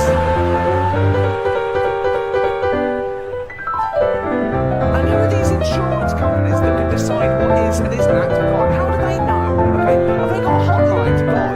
They call him up, do they? Ring, ring, ring, ring. Hello? Can I speak to God, please? Speaking. Oh, I didn't think you'd answer the phone yourself. What do you want? That volcanic ash cloud. Was that you? Yeah. Yes, that was an act of me, all right. So I shouldn't pay out. No, don't fucking pay out penny, son. No. Brilliant, brilliant. While I've got you here, did you make a tree fall on Steve Baxter's car? There's a lot of Steve Baxters. Steve Baxter, 2 Acacia Road, Hounslow. It happened at 2:15 on the 3rd of June this year. 2:15, 3rd of June. No, that wasn't me.